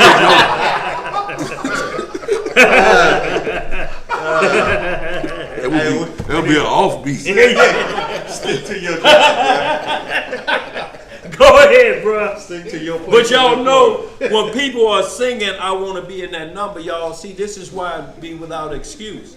And it's saying the saints go marching in. Y'all, when you understand this, that's why he's saying it's always been right in front of your face. Right. You've been seeing that check engine light on. But we just keep driving. Let's read some more. Keep singing about it. Too. Yeah. Let me do this 8 again. After this, I besought the angel of peace who proceeded with me to explain all that was concealed. I said to him, who are those whom I have seen on the four sides? Excuse me, I got a dark gray Ford out there, they windows open, it's raining really hard outside. Dark gray Ford. Who driving the dark gray Ford? A dark gray one, not the light, not the light. Okay, I just thought. Thank you, You want brother. to go back there, Al? You good? You know what we're talking about? Thank you. Okay, okay. Thank you, good brother. Excuse me, I'm sorry. No problem. Who are those whom I have seen on the four sides and whose words I have heard and written down? Uh-huh. He replied, the first is the merciful. Who is the first? The merciful, Uh-huh. the patient, the holy Michael. The second is he who presides over every suffering and every affliction of the sons of men. Now, y'all read about Daniel, said the same thing about Michael. He's that archangel that fight. He's the merciful. He's the one that comes, you know, that helps us out. And the next one is who, Elisha? Raphael, the holy Raphael. Uh-huh. The third who presides over all that is powerful is Gabriel. And the fourth who presides over repentance and the hope of those who will inherit eternal life is Phanuel. Phanuel. These are the four angels of the Most High Yah, and their four voices which at that time I heard. Going on, we keep going. We're going to keep rolling up to 46 or 47. Okay. 41. See, 41 is only like 3 verses, so Okay. just keep rolling. Chapter 41. Then Yeah. After this, Ariel. I really can't get it. After this, I beheld the secrets of the heavens of paradise, according to its divisions, and of human action, as they weigh it there in balances. I saw the habitations of the elect and the habitations of the holy, and there my eyes beheld all the sinners who denied the Most High glory, and whom they were expelled from thence, and dragging away as they stood there, no punishment proceeding against them from the Lord of spirits. There, too, my eyes beheld the secrets of the lightning and the thunder, and the secrets of the winds, how they are distributed as they blow over the earth, the secrets of the winds, of the dew, and of the clouds. There I perceived the place from which they issued forth, and became saturated with the dust of the earth. There I saw the wooden receptacles, out of which the winds became separated, the receptacle of hail, the receptacle of snow, the receptacle of the clouds, and the cloud itself, which continued over the earth before the creation of the world. I beheld also the receptacles of the moon, whence the moons came, whether they proceeded, their glorious return, and how one became more splendid than the other. See, and that's what we read in Genesis 1, you know, in first chapter of Genesis. And the sun he gave as a greater light. Yeah. And the moon as a lesser light. What you got back there, bro? So this said a receptacle of hell. So there's a place where all the hell is. Yeah. Or holding like that, man. It's read a the book of receptacle. Enoch. It's angels that He has control treasure all those house. things. It's called Treasure torments. house. It's on the other side. Hold on, you talking about for snow and stuff? I thought you were talking about the evil. No, For talking snow? about the Snow and the Oh, hail. yeah, treasure yeah, houses of yeah, snow, wind, hail, frost, Yeah. dew, everything. And look, he poured out in measures. In measures, there's an angel that goes out. He tells each angel, and they go out How and much let to give 'em? just amount out on the earth. Yeah, exact amount.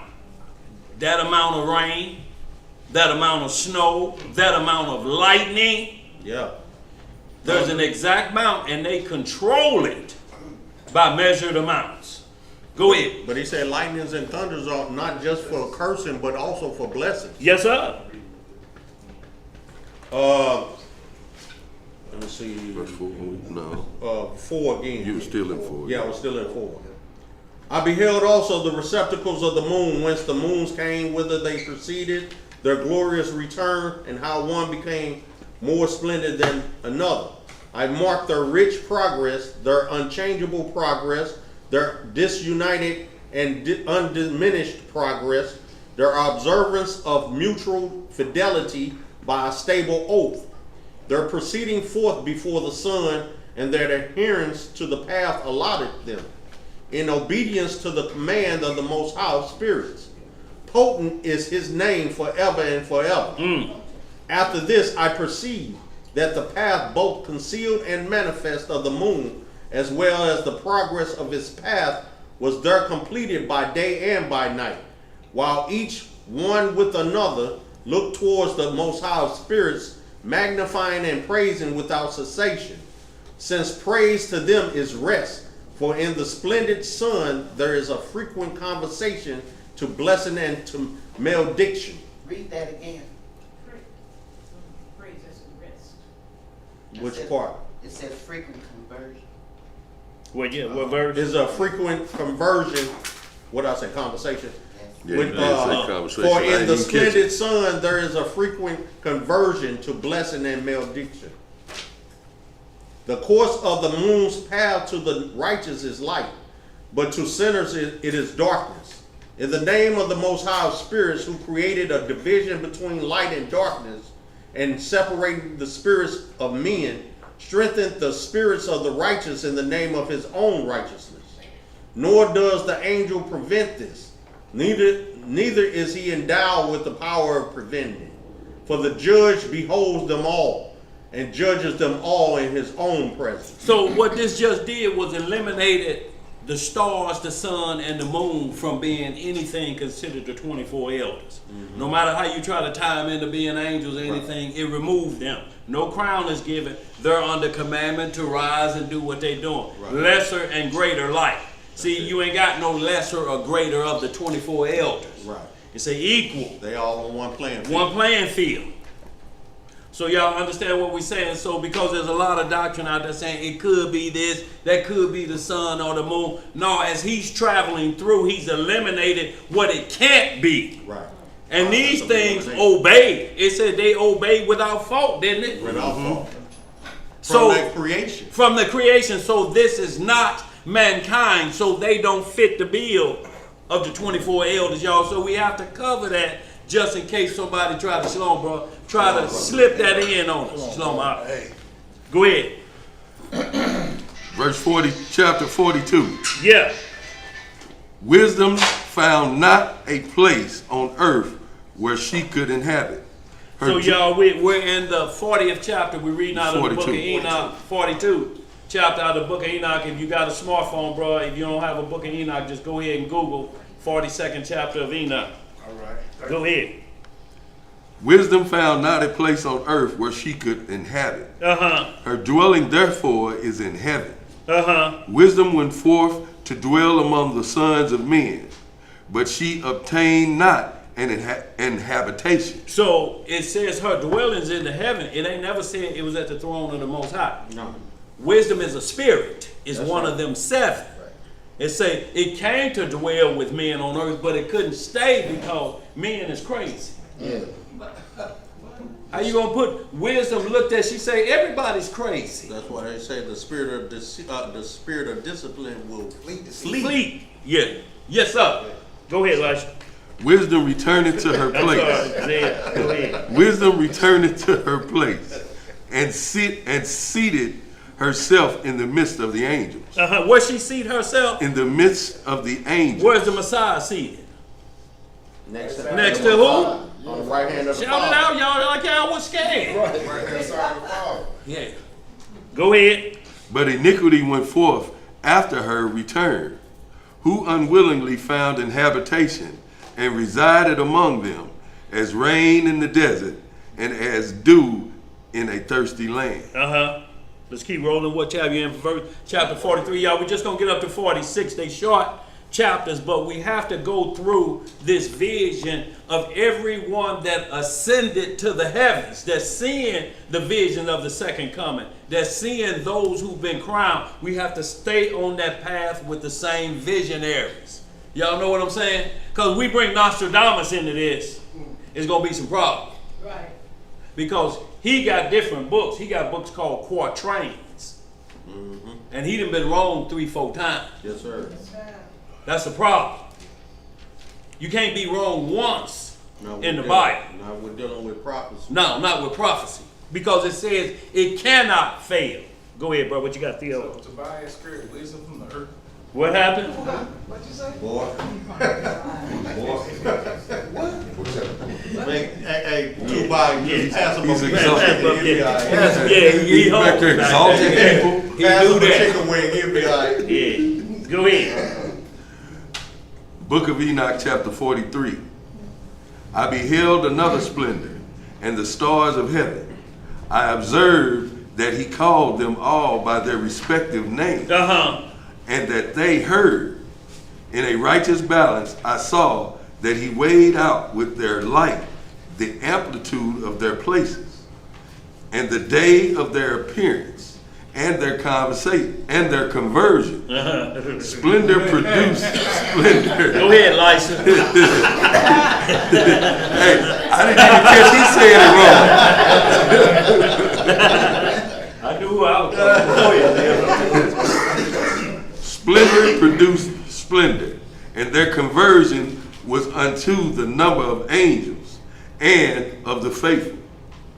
Then I inquired of the angel who proceeded with me, and explained to me secret things, what their names were. He answered, a similitude of those has the Lord of spirits shown thee, and there are names of the righteous who dwell upon the earth, and who believe in the name of the Most High of spirits forever and forever. How long? Ever and forever. Let's go on, y'all.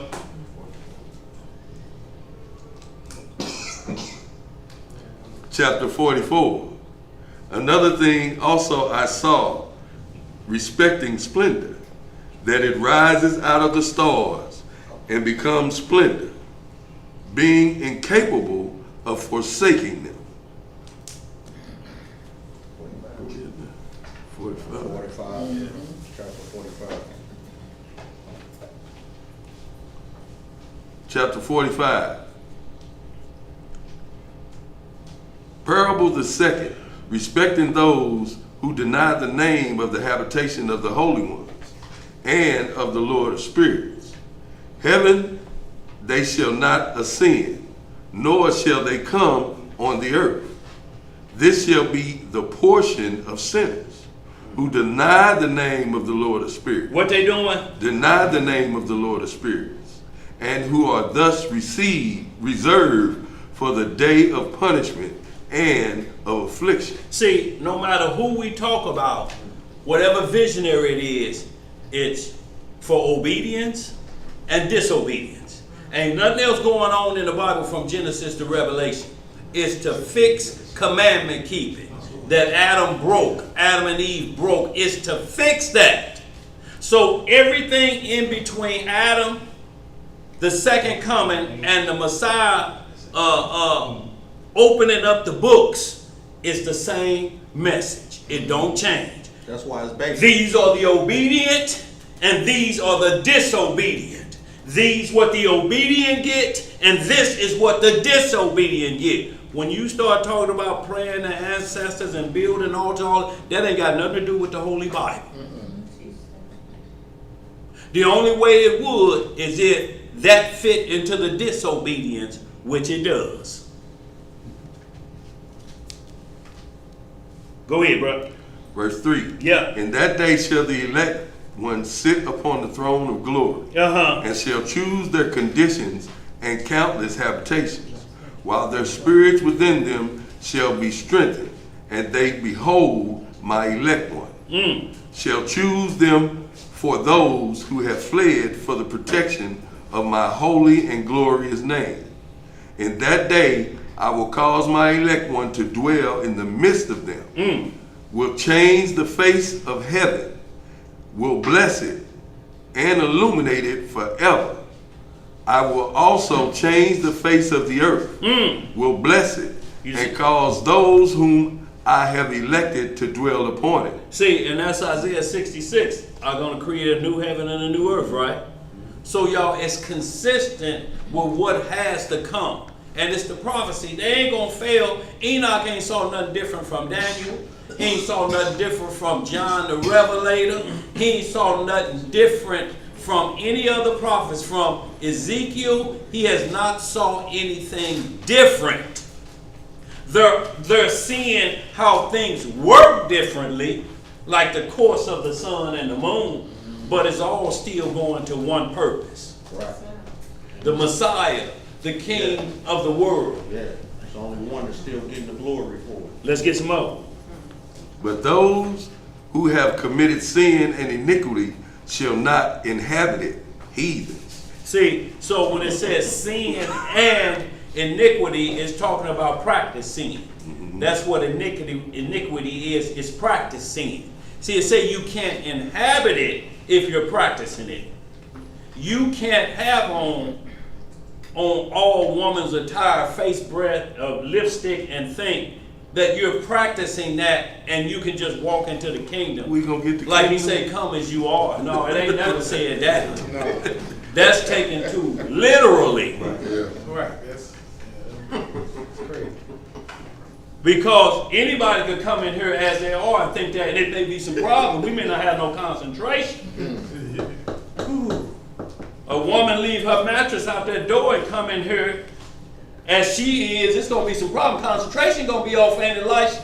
No, because we're going to put out. Yeah, yes, sir. Yes, sir. Go ahead. So, y'all, we understand those things that just like it can't be there, it can't be in the kingdom, any practice sinning. Because the law is not for a righteous man. That don't mean it's saying that a righteous man don't sin. What it means is he has control of his sins. There's 613 laws, then there's statutes and judgments. If you got a problem with more than 15, and that's before you find out what it is, there's a problem. If you think you have to adhere to 613 laws, they're not for you. Some of those laws are for women. How you gonna be reading about a monthly and think it's pertaining to you? That's not on you. You don't have to keep that law. And as you continue to go, you see where they whittle down to. It's a sad day. You know, they whittle down to where you can become a righteous man because you know what's offending you. Even when we used to go back to church or somebody come around you that you know, they didn't wander off a little bit. The first thing they start telling you is what laws they're breaking. You know, man, I ain't been there, but I'm coming back, man. You know, I need to get myself right. I've been out there, man, and you know, man, I did this, and man, you know, man, I'm trying to quit doing that, and I'm trying to do this. Y'all, so what they're explaining is what their conscience is telling them, what's got them on base. What do you say at that time? Bro, well that's good. You know yourself. Right. Big man. And the script say, man, know thyself. So you're only explaining to me what I got to get correct. The problem is after you say that, do we see you exhibiting that out publicly and having a good time doing it, smiling? So now it's been turned into iniquity. What you got? You know, people say I'm trying to get myself together. I heard somebody say that the road to hell is paved with good intentions. Yes, sir. Yes, sir. It is. You mean well all day long, but if you say it, You better you're get gonna it. get punished. And then come as you are, that means come as you are, then be transformed. Right, that's what it means, Mo. See, because if you don't understand it like that, they're going to think that that's giving them a pass, and they'll just use the old statement, the Lord know my heart. Yes. The only scriptures like that to say it's desperately wicked. You don't want them to know it like that. It's know the measure of how hard you can try. Boy, yeah. So he know if a man been knocked down 7 times and get back up and the devil just keep on after you, but he knows the intent of the heart. See, because he said, I make a way for you to escape. That's right. Even if he come, I'm going to give you a door to take. If you don't take that door, whose fault is it? Yours. Let's read some more. Yeah, we're going to speed this up just a bit and get right back into the script. Go ahead. But those who have committed sin and iniquity shall not inhabit it, for I have marked their proceedings. My righteous ones will I satisfy with peace, placing them before me. But the condemnation of sinners shall draw near, that I may destroy them. What he gonna do? Destroy them from the face of the earth. Where you at? What chapter now? 46 now. Yeah, go ahead, 46. Yeah. Now, y'all, we're going to do to 48. We'll close out of the book of Enoch. But what we had to do is get you, see, he's going through the levels. He's going right through the levels of heaven. 10 levels of heaven. 3rd level is called paradise, or Abraham's bosom. Paul talked about it. That's where the righteous souls go, in Abraham's bosom, who's giving their life, and on the other side of that is torments. For those who don't have a chance, reprobate mind, it's called perdition. Judas Iscariot went there. You go straight from there to the lake of fire.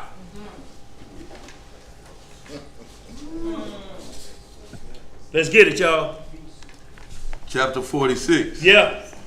There I beheld the Ancient of Days. Who he beheld? The Ancient of Days. And I want y'all to understand what he's talking about, the Father. That's when he's talking about the Father. He says the Ancient of Days. This means, how far back was the creation, day 1? And I saw in the day was first, you know, and it was the morning and the evening was good. How long ago that's been? That's been at least 6,000 to 12,000 years, if we count up to today. And he's ancient to that. Right. I want y'all to think about that. He's ancient to as far back as we can go in our comprehension. Come on. The Ancient of Days. Come on. What else to say, bro? There I beheld the Ancient of Days, whose head was like white wool. Is he saying anything than Daniel? In Revelations, John said the same thing. Her white like wool, didn't it? Yes, sir. We on the same page. Yes, sir. We're seeing the same vision Yes, sir. Second, third witness. of heaven and earth concerning obedience and disobedience. Go ahead, bro. And with him another, whose countenance resembled that of a man. Him another? His countenance was full of grace, like that of the one of the holy angels. Then I inquired of one of the angels who went with me, and who showed me every secret thing concerning this Son of Man, who he was, whence he was, and why he accompanied the Ancient of Days. See, and that's why we have to be careful if you see any scripture in there that calls an angelic being a man, and you just immediately take that and think it means a man. Well, this is called the Son of Man. So is this talking about the Ancient of Days or Joseph? Son of Man. Who's the man? Ancient of Days. Huh? Right. The Ancient. See, that's why I'm just saying it from the perspective we have to be careful, because you see, and this man, Right. you have to read beforehand to know if it's just saying it as an image, so to speak. But it's identifying the Most High that he looks like man, but we're to worship him in spirit and truth. Yes. Not like you worship a man, but I'm just saying, so you don't, if you see that and say, well, okay, the devil is a man. No, the devil ain't a man. No. Back it up and you'll see his name is Lucifer. We have to be careful, y'all, or we're going to get caught up and trapped into trying to figure out what it says, man. It's constantly, we read in that second Ezra, he's the son of man. So who's man? The only one close, if you want to reduce it to man, could be Joseph. That's the only thing you got, and we know that don't line up. It's only giving you a perspective from, you know, your mindset, because we're made in the image of God. Ain't we, man? We of mankind, ain't we? Yes, sir. It ain't that hard, y'all. Where we at, bro? Go ahead. Adam, the son of man. Huh? Adam, the son of man. Yeah, absolutely. Verse 2. But him and Christ are the only two individuals that's ever in the Bible called Son of God when you trace their lineage. Everybody else traces back to Adam. But Adam was called Son of Man. See, but once you know their heavenly being, that Adam was born preternatural, he had earth in him, and he had supernatural chromosomes in him as well, and the Messiah had an earthly parent and supernatural chromosomes in him. Yes. So that's why they're the only sons of God, literally, that you could say on earth. Right. Yeah, the angels are called son of God, but we're talking about created and formed as such. Right. Go ahead, what else we got? He answered and said unto me, this is the Son of Man, to whom righteousness belongs. Who belonged to him? Righteousness belongs. With whom righteousness has dwelt, and who will reveal all the treasures of that which is concealed. See, the Messiah is going to reveal everything to us, y'all. See, and if you don't believe in him, you get no knowledge. That's why you're chasing these other books. Because you're denying the Messiah. You rather call some Negro around here in a chicken eating contest a hierarchy and third in command of heaven and earth. That's sad. You understand what I'm saying, Lysa? It's real sad. What else to say? For the Lord of spirits has chosen him, and his portion has surpassed all before the Lord of spirits in everlasting uprightness. The Son of Man, whom thou beholdest, shall rise up kings, and the mighty from their couches, and the powerful from their thrones. Shall loosen the bridles. Shall loosen the bridles of the powerful, and break in pieces the teeth of sinners. See, and that's what he's saying. This elect one gonna do that. It's not the Father doing it. So if you on that non-messianic doctrine, you're gonna have some problems. You got to have somebody to fill in that spot. And you ain't got nobody, because everybody else on earth is sinners, or sinned at least once. And the Messiah never sinned. He was unblemished, like unblemished. And ain't no pain worse than a pain in your mouth. Yeah. Broken teeth. Or a foot out of joint. Ooh. Think about that, straight to the brain. Boy, how you gonna be trying to defend yourself and he break your teeth? Wait a minute. No, you won't even be able to say that, boy. Ain't no talk. Boy, smiling teeth look like a picket fence because he done broke them. Go ahead, where we at? He shall hurl kings from their thrones and their dominions, because they will not exalt and praise him, nor humble themselves before him, by whom their kingdoms were granted to them. The countenance likewise of the mighty shall he cast down. See, and he said, which was granted to him. He said, I set kings up and I knocked them down, didn't he? He said, but they showed me no mercy. So you think you sitting on that throne because of you and some votes. Do you? Go ahead, what else we got? He cast down, filling them with confusion. Darkness shall be their habitation. What's going to be their habitation? Darkness shall be their habitation. And worms shall be their bed. Nor from that their bed shall they hope to be again raised. because they exalted not the name of the Most High Spirit. They shall condemn the stars. They shall condemn the stars of heaven. Shall lift up their hands against the Most High. Shall tread upon the habitation. Shall tread upon the inhabitants of the earth, exhibiting all their works of iniquity, even their works of iniquity. Their strength shall be in their riches, and their faith in the gods whom they have formed with their own hands. They shall deny the name of the Most High of spirits, and shall expel him from the temples in which they assemble, and with him the faithful who suffer in the name of the Most High of spirits. So that's talking about the wicked. They're going to change up in their congregations like they do. Everything about the Most High, they switching up. You understand what I'm saying? Who got it? 47, y'all. We're going to close on out with 48. We're going to get back right to the script. We ain't got but a couple more before we close out. What you got, Elijah? Who got it? 47. In that day, the prayer of the holy and the righteous, and the blood of the righteous, shall ascend from the earth into the presence of the Most High of spirits. Where is it ascending from, Elisha? From the earth into the presence of the Most High of spirits. Okay. In that day shall the holy ones assemble, who dwell above the heavens, and with united voice petition, supplicate, praise, laud, and bless the name of the Most High of spirits on account of the blood of the righteous, which has been shed. Which has been what? Shed. Revelation 6 and 9. Yes, sir.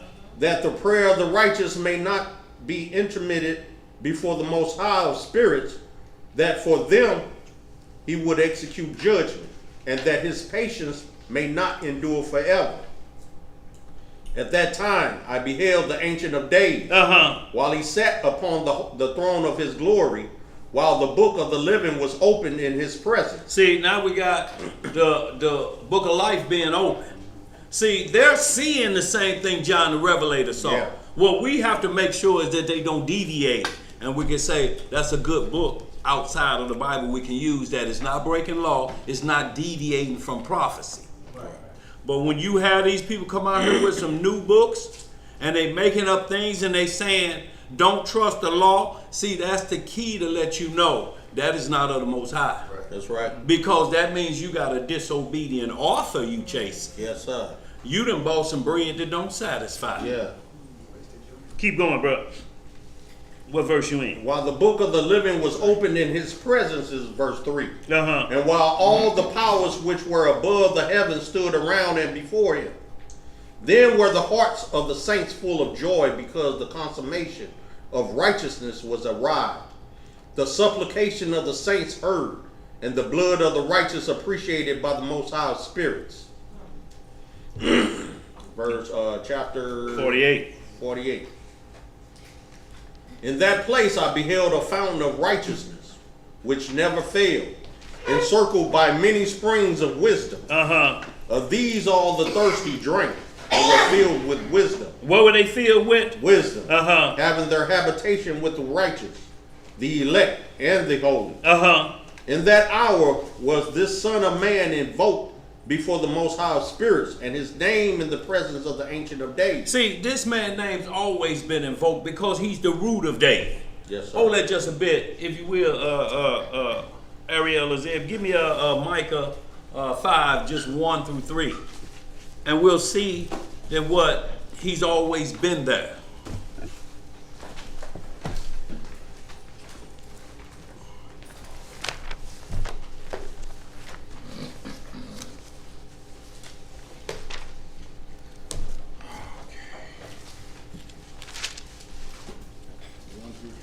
Yeah. You need to go down one more.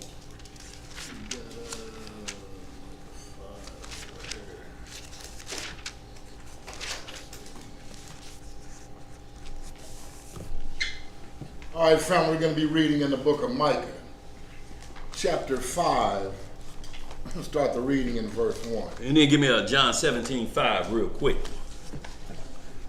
Yeah. Now gather thyself in troops, O daughter of troops. He hath laid siege against us. They shall smite the judge of Israel with a rod upon the cheek. And that's talking about our same as Isaiah 53, talking about the Messiah. Go ahead. But thou, Bethlehem Ephratah. See, that's not talking about the tribe of Ephraim. That's just talking about a landmass in Jerusalem. That's not the tribe of Ephraim. Go ahead. What does it say?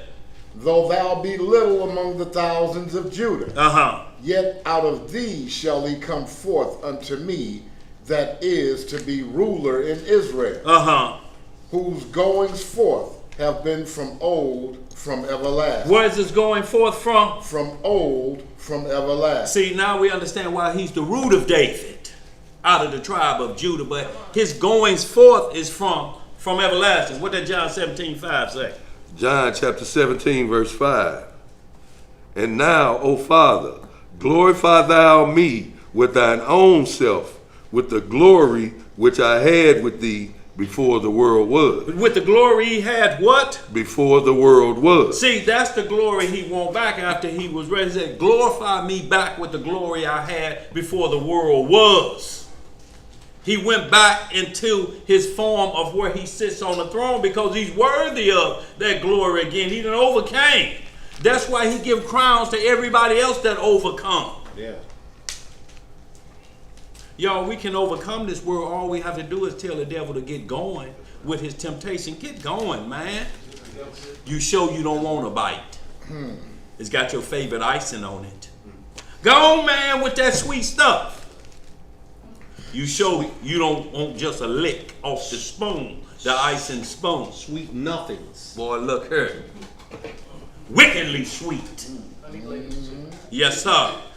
Don't let them get you, Theo, because they coming with He over there licking his lips, man. Boy. Look here, Theo. Be cool, Theo. Yes, sir. They gonna have it. He'll put it on a chicken wing quick. Look here, I have a chicken truck parked in front of your house and the Mark of the Beast truck right behind it. Let's get some more, y'all. Let's get back in that Enoch. Okay. And y'all, this is the last chapter. You can go up to 50. It gets even deeper. But all we want to show you is that those who have seen the future, those that have seen those elders, but right now, have we seen anything other than Revelation 4:4, the 24 elders? But we keep seeing elders called innumerable. Yeah. It's so many of them, but we're going to hit that First Chronicles. And is it only talking about 24 courses? How many people do you need for eternity for a 24 course? You got to have a lot of people, don't you, for eternity, don't you? Yeah. Let's get some more. For the courses to continue going. Going? Yeah. For never ending, Lisa? Yeah, that's gotta be.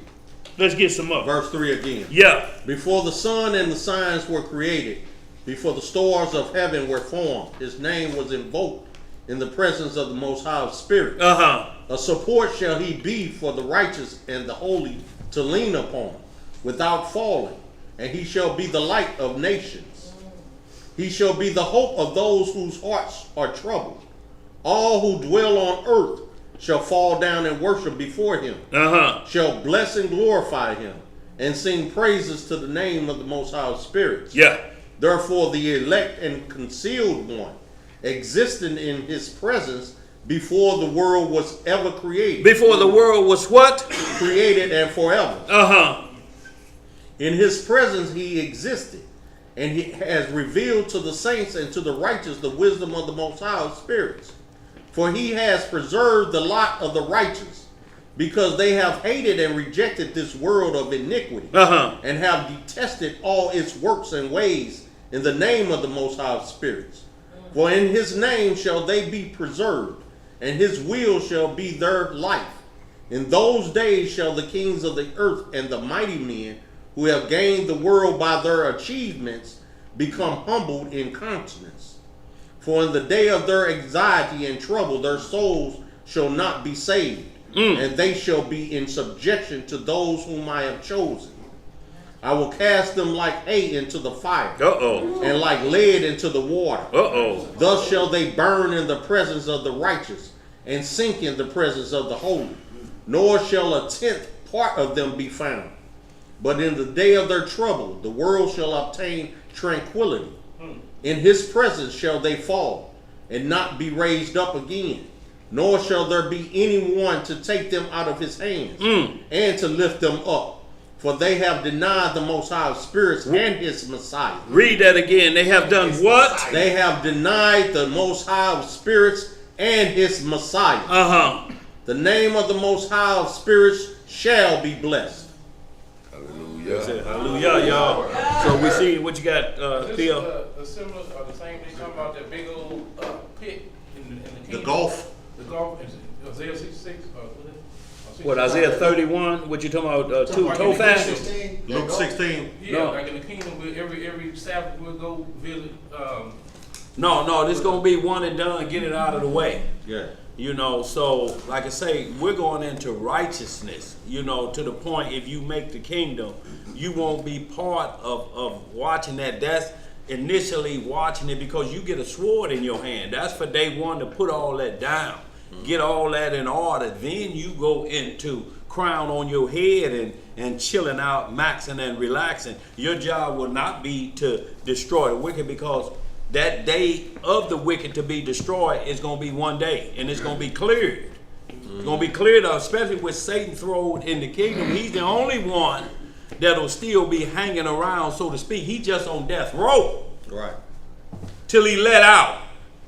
Hey, it's kind of like what Mike told him in Godfather, I settle all family business today. Yeah, absolutely. All family business today. We'll settle that day. No, we ain't going into tomorrow. Ain't no way till my cousin get in town. Today. No, it's going to be settled today. Y'all, let's get a little bit at Acts 2:22 through 36, y'all, because that name that invoked that all of the 24 elders are bowing down to, y'all, we have to understand who this is.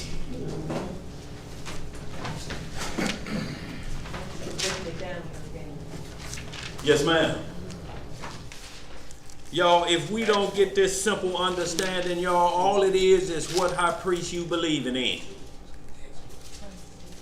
Acts chapter 2, verse 22 through 36. Y'all, once again, we just tying up everything, all the loose ends. And y'all, that's why we putting a separation between heaven and earth. There's courses on earth. If you get your mind mixed up, you may slip back into error. And you'll be back in the flesh again. We're not saying ain't nothing wrong with error. You can always go back and relearn some things. You understand what I'm saying? But you can't be teaching what we were saying, milk, when you on meat. You can't go from meat back to milk. Right. It's like putting braces on your gums when all your teeth gone. I mean, ain't gonna. I mean, who you fooling?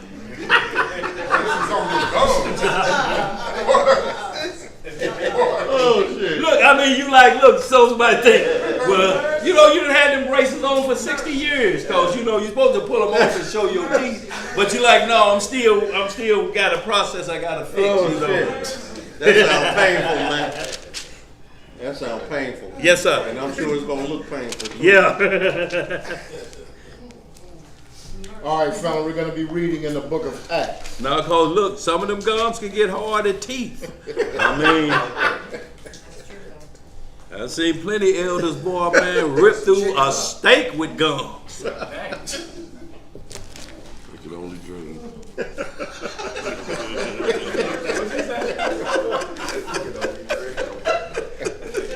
You got to train them, though. I want to eat some peanuts again. What you say, Ted? You want some peanuts so bad? You gotta toughen them up. I done seen them same ones, Jake. I mean, Zeb work over a bag of peanut M&M's, boy. Like they got extra teeth. I'm like, man, what kind of gum? Boy, look here.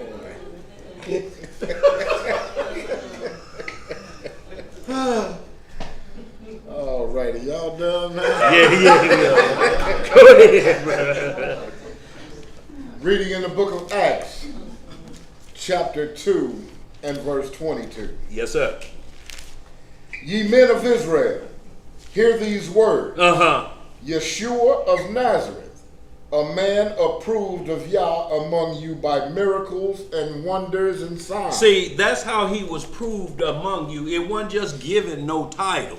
He proved it by miracles and wonders and signs, like it was prophesied for him. Mm-hmm. So you, out of all the men that was walking around, who did these three things right here? Right. Ain't no need you chasing nobody else. What you chasing the Pharisees for? Right. Go ahead. Which Yah did by him in the midst of you, as ye yourselves also know. Him being delivered by the determinate counsel and foreknowledge of Yah, ye have taken, and by wicked hands have crucified and slain, whom Yah hath raised up, having loosed the pains of death, because it was not possible that he should be holden of it. For David speaketh concerning him, I foresaw the Most High always before my face, for he is on my right hand, that I should not be moved. See, and this David prophesying in the Psalm 16 that he said, these are the prophets, I always saw the Messiah. That's why he said in Psalm 110, the Lord said to my Lord. If David is king, ain't nobody in between him and the Father but the intercessor. Right. And it wasn't Moses. It wasn't King Saul. You good right there? Or you going down to 23? You going down a little more? Oh, you want to go down to 36, do you? Yeah, go ahead, bro. Verse 26. Yeah, I'm looking right at that, bro. I don't know why. Go ahead. Therefore did my heart rejoice, and my tongue was glad. Moreover also my flesh shall rest in hope, because thou wilt not leave my soul in hell, neither wilt thou suffer thine Holy One to see corruption. So that clearly says the Messiah would not go through rigor mortis. Right. So y'all, that's what we have to understand. Everybody else, rigor mortis. Decay. Go ahead. Verse 28. Yeah. Thou hast made known to me the ways of life. Thou shalt make me full of joy with thy countenance. Men and brethren, let me freely speak unto you of the patriarch David. Yeah. That he is both dead and buried. And his sepulcher is with us unto this day. See, it said, let us talk about David. If you thinking he the Messiah, he's dead and buried. He ain't been resurrected. No, he ain't been resurrected. We can take you over to where his grave site is right now. Yeah. What else it say? Verse 30. Therefore, being a prophet, and knowing that Yah had sworn with an oath to him, that of the fruit of his loins, according to the flesh. According to what? According to the flesh. He would raise up Hamashiach to sit on his throne. On his mama's side. Go ahead. He, seeing this before, spake of the resurrection of Hamashiach, that his soul was not left in hell. That his soul was not left where? In hell. Neither his flesh did see corruption. See, and once you understand that his flesh never saw corruption, that puts him in that line to replace Adam. You can't replace Adam with somebody who's not built of the same quality, because they'll say, well, I'm marked to fail. Let's start this back out just like how Adam was, to let you know you can overcome this world. He just tripped, and he was partly supernatural. So when you get a dictionary, look up natural. It's going to say of the earth. And then you're going to look up preternatural. It's going to say outside of the natural realm. And then you look up supernatural. That means it has power to go from celestial to terrestrial. But preternatural was Adam and how the Messiah was born in this world. What you got back there? See, Adam couldn't corrupt either. What you got back there, Imam? Okay. Yes, ma'am. Go ahead. Verse 32. Yeah. This Yeshua hath Yahweh raised up, whereof we all are witnessed. Therefore, being by the right hand of Yah exalted, and having received of the Father the promise of the Holy Ghost, he hath shed forth this. Forth this. I knew something didn't seem right. which ye now see and hear. Uh-huh. For David is not ascended into the heaven. For David is what? Is not ascended into the heaven. Uh-huh. But he saith himself, the Most High said unto my Lord, sit thou on my right hand, until I make thy foes thy footstool. Therefore, let all the house of Israel know assuredly that Yah hath made the same Yeshua, which ye have crucified, both Master and Hamashiach. And he's talking to Israelites because that's who had him crucified. Right. The Romans wanted to let him go. But the rogue Pharisee Israelites was into Heathens. money making. Yes, sir. Heathens. Let's get right to this, to Aaron, y'all. We got a couple, Matthew, some sharp ones, y'all. We on good time. 1 Chronicles 24. And y'all, what we're doing is now getting into the 24 elders on earth. And we're going to see, because the pattern came from heaven, right? But the pattern had to be designed like what was forethought of, so to speak, after men fell. You understand what I'm saying? So what was practiced on earth, technically the people still came from earth. But we're going to see a good understanding if we can get into this 24. 1 Chronicles 24. Then we're going to back that up with Luke 1.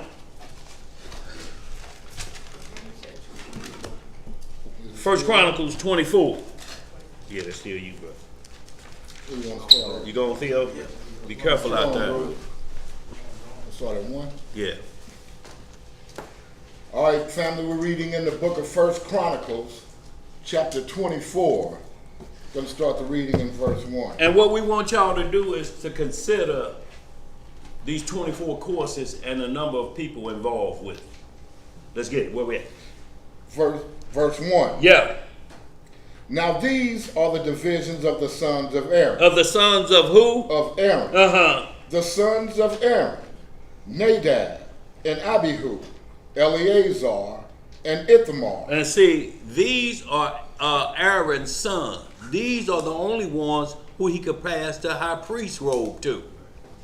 You understand? Just like when I did a quick hitter board on the order of Melchizedek. Tubai gonna post it later today. But it breaks down this different order and how it passed from Melchizedek, from the high priest's son, so to speak, from Adam on down the line, and who the Melchizedeks were up until Mount Sinai. Go ahead, what else to say? Verse 2. Yeah. But Nadab and Abihu died before their father, and he had no children. Therefore, Eleazar and Ithamar executed the priest office, and David distributed them, both Zadok and the sons of Eleazar, and Ahimelech of the sons of Ithamar, according to their offices in their service. And there were more chief men found of the sons of Eleazar than of the sons of Ithamar. And thus were they divided among the sons of Eleazar. There were 16 chief men of the house of their fathers, and 8 among the sons of Ithamar, according to the house of their father. So you get 24 men. Go ahead. Verse 5. Thus were they divided by lot, one sort with another, for the governors of the sanctuary and governors of the house of Yah were of the sons of Eleazar and of the sons of Ithamar. And Shemaiah, the son of Nathaniel the scribe, one of the Levites, wrote them before the king and the princes, and Zadok the priest, and Ahimelech the son of Abiathar, and before the chief of the fathers of the priests and Levites, one principal household being taken for Eleazar, and one taken for Ithamar. Now the first lot came to Jehoram, the second to Jediah, Okay. the third to Haram, the fourth to Seoram, the fifth to Malchijah, the sixth to Mijamin, the seventh to Hakkaz, the eighth to Abiah, the ninth to Jeshua, the 10th to Shechaniah, the 11th to Eliashib, the 12th to Jacob, the 13th to Huppah, the 14th to Deshebead, the 15th to Bilgah, the 16th to Immer, the 17th to Hezer, the 18th to Apsis, the 19th to Pethahiah, and the 20th to Jehezekiel, the 21st to Jachin, the 22nd to Gamul, the 23rd to Deliah, the 24th to Maaziah. These were the orderings of them in their service to come into the house of the Most High, according to their manner, under Aaron their father, as the Most High Yah of Israel had commanded him. So we see only the 24 were sons of the original one. The intercessor at that time happened to be Aaron. It's his sons after them that they were chosen for a specific reason, just like the Messiah is choosing who the 24 elders are, because it keeps saying is those that have washed their blood and believed on him. But we're going to get a little bit deeper into it. I just wanted to show you from the earthly side of it. Now, you can't compare this to everlasting. This is what we want to get in your mind. Now, we're going to go, y'all read the rest of this, because what the rest of this comes in is now, just read verse 20 of that. And then y'all read the last verse of it. Just read verse 20. And the rest of the sons of Levi were these, of the sons of Amram, Shubael, of the sons of Shubael, Jediah. So right here, what we always get is you get the high priest, and then you get the congregation of Israel. See, Aaron and his son is the congregation of the assembly. Assembly of the Lord. So that's his so-called prize group. And then you got the congregation of Israel. That's every other individual like priest. Like David went to the high priest and he was able to eat the showbread. You understand? Being a little priest don't minimize things. You just have to make sure you follow rank and file. David couldn't leapfrog the Levitical priest and ask for the showbread. He had to follow the same directions. And they asked him, have you men been around women? He said no. So he's following priest's instruction, even though he was allowed. So like this Levi right here is allowing now all Moses' descendants could be what we call just standard priests. Like under the order of Melchizedek, we got one high priest. Christ is the high priest. Before Christ came, it was Shem, Noah's son.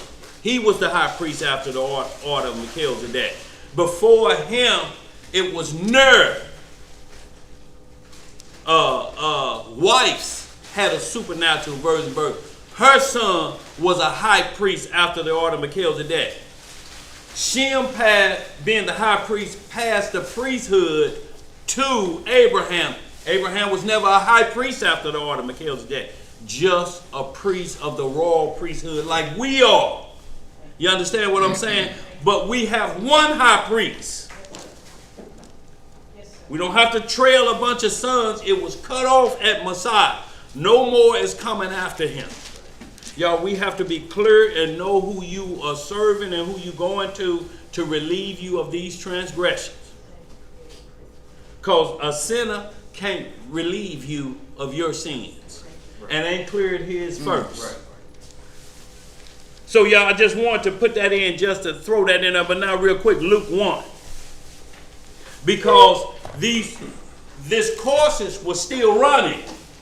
So this is why I want y'all to look back and understand this, how long this course was running for the other temple duties.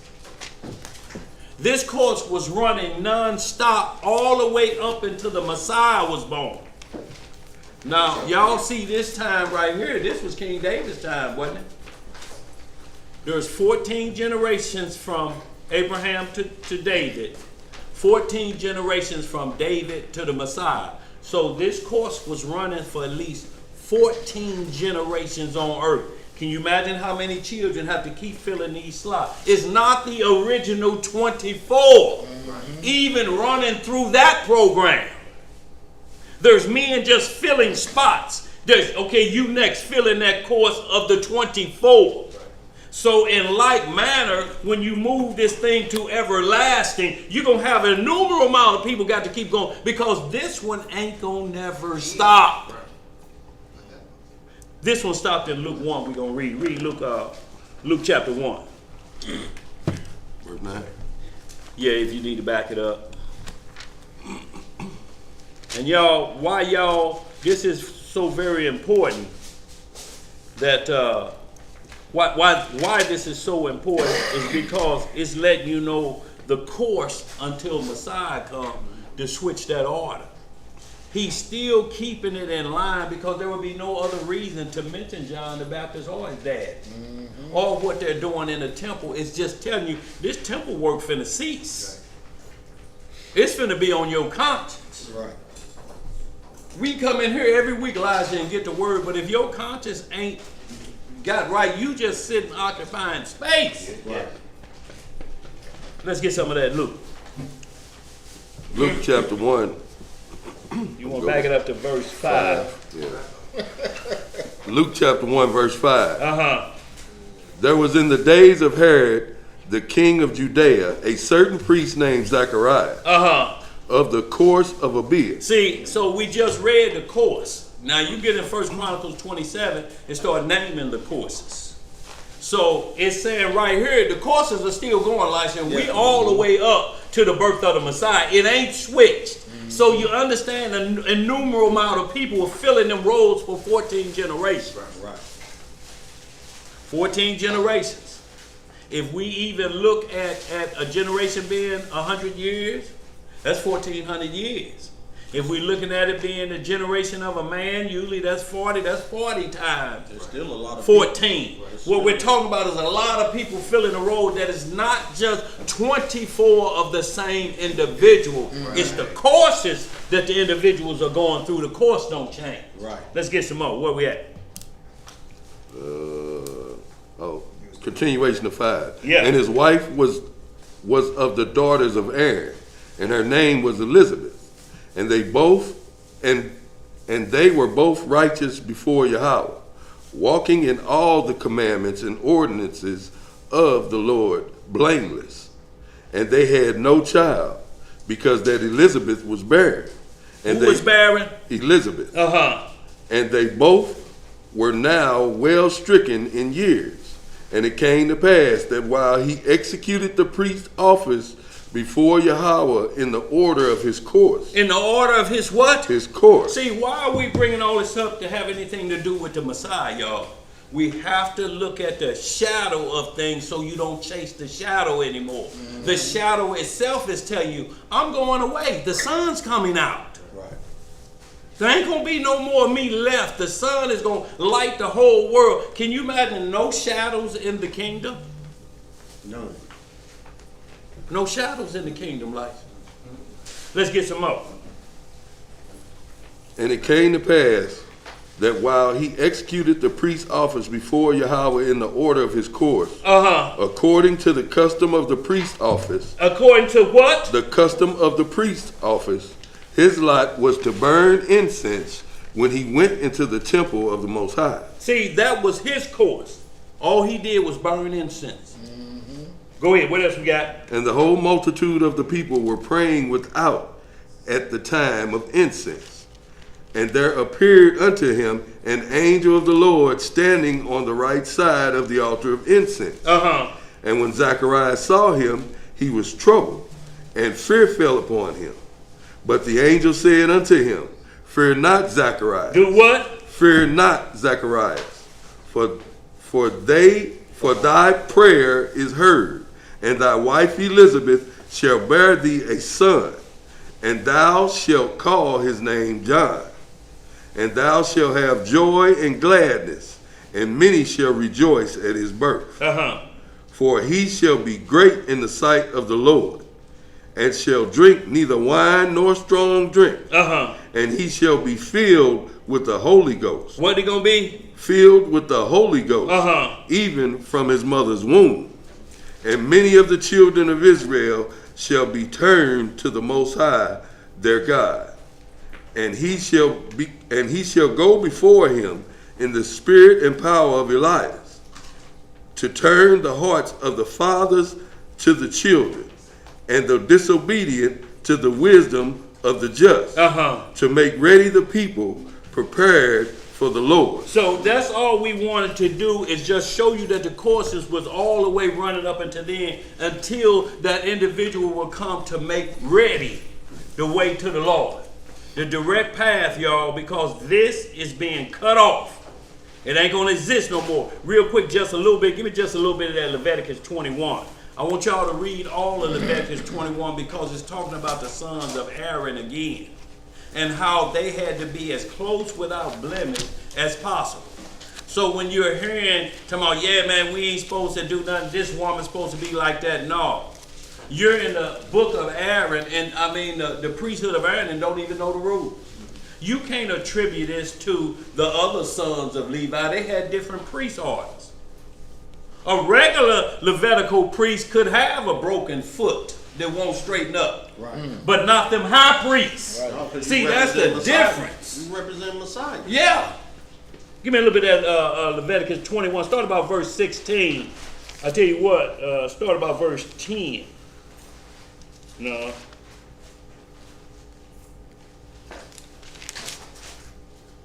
Start at verse 1 and just go down to 16. Yeah. That boy was trying to use about him being able to keep his head covered while praying. Yeah. You ain't no high priest. So he's like, man, you ain't no high priest. Read that again. Or you Start at verse 1. Get your subject matter. You know what I'm saying, like? Right. He just saw that. Let's get it, y'all. What verse you at? 21 and 1. Leviticus. Me. And the Most High said unto Moses, speak unto the priests, the sons of Aaron, and say unto them, there shall none be defiled for the dead among his people. None defiled. They couldn't go to funerals. Couldn't take a chance on a body exploding and dead meat juice get on. Dead meat juice. And I say that because He said dead meat juice. look, Sister being, we had a jug, we was getting water out there camping. Boy, I had an old lamb, just from the, them gloves on there. She said, I said, so you want me to rinse? She said, nope. Not with all that meat juice on there. Ain't no need me trying to rinse that on. But that's all we talk about. Go ahead, y'all. Verse 2. Yeah. But for his kin that is near unto him, that is, for his brother, for his mother, and for his father, and for his son, and for his daughter, and for his brother. Only people he could go to a funeral about. You understand what I'm saying? This is the only, it had to be close family members, which probably gonna be high priests. Let's get some more. And for his sister a virgin that is nigh unto him, which hath had no husband. For her may he be defiled. See, because she won't be defiled. Right. If she had a husband, she would be defiled. Right. But with no husband, just the virgins. If they die, I go to their funeral. What else to say, Elisha? But he shall not defile himself, being a chief man among his people, to profane himself. They shall not make baldness upon their head, neither shall they shave off the corner of their beard, nor make any cuttings in their flesh. They shall be holy unto the Most High, and not profane the name of their Elohim. For the offerings of the Most High made by fire, and the bread of their Elohim they do offer. Therefore they shall be holy. They shall not take a wife that is a whore. That is a what? A whore. Or profane. Neither shall they take a woman put away from her husband. For he is holy unto the Most High. See, y'all understand these are the prerequisites for a high priest. You understand?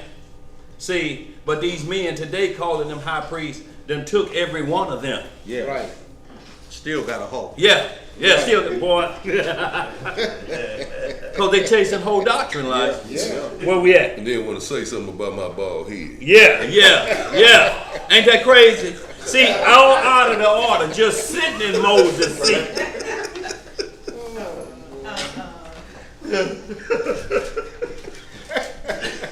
I didn't shave this off up here. It don't grow. Just so you know. Right. Right. Like, yeah. Look at the elders up there. Hey, you preaching to the choir, bro.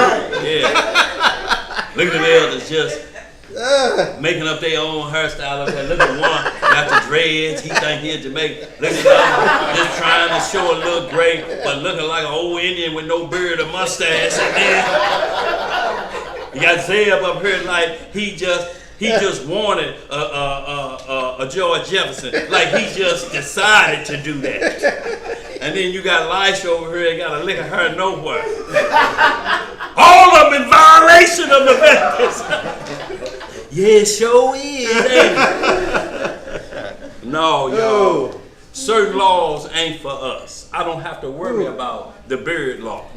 Yeah. I mean, what I'm going to do right here, how am I going to explain this license? What, ain't nothing for us to shave a corner. Ain't no corners. Let's get some more, y'all. We're going to be shaving flesh. Verse, where am I? 8. Thou shalt sanctify him therefore, for he offereth the bread of thy Elohim. He shall be holy unto thee. For I, the Most High, which sanctify you, am holy.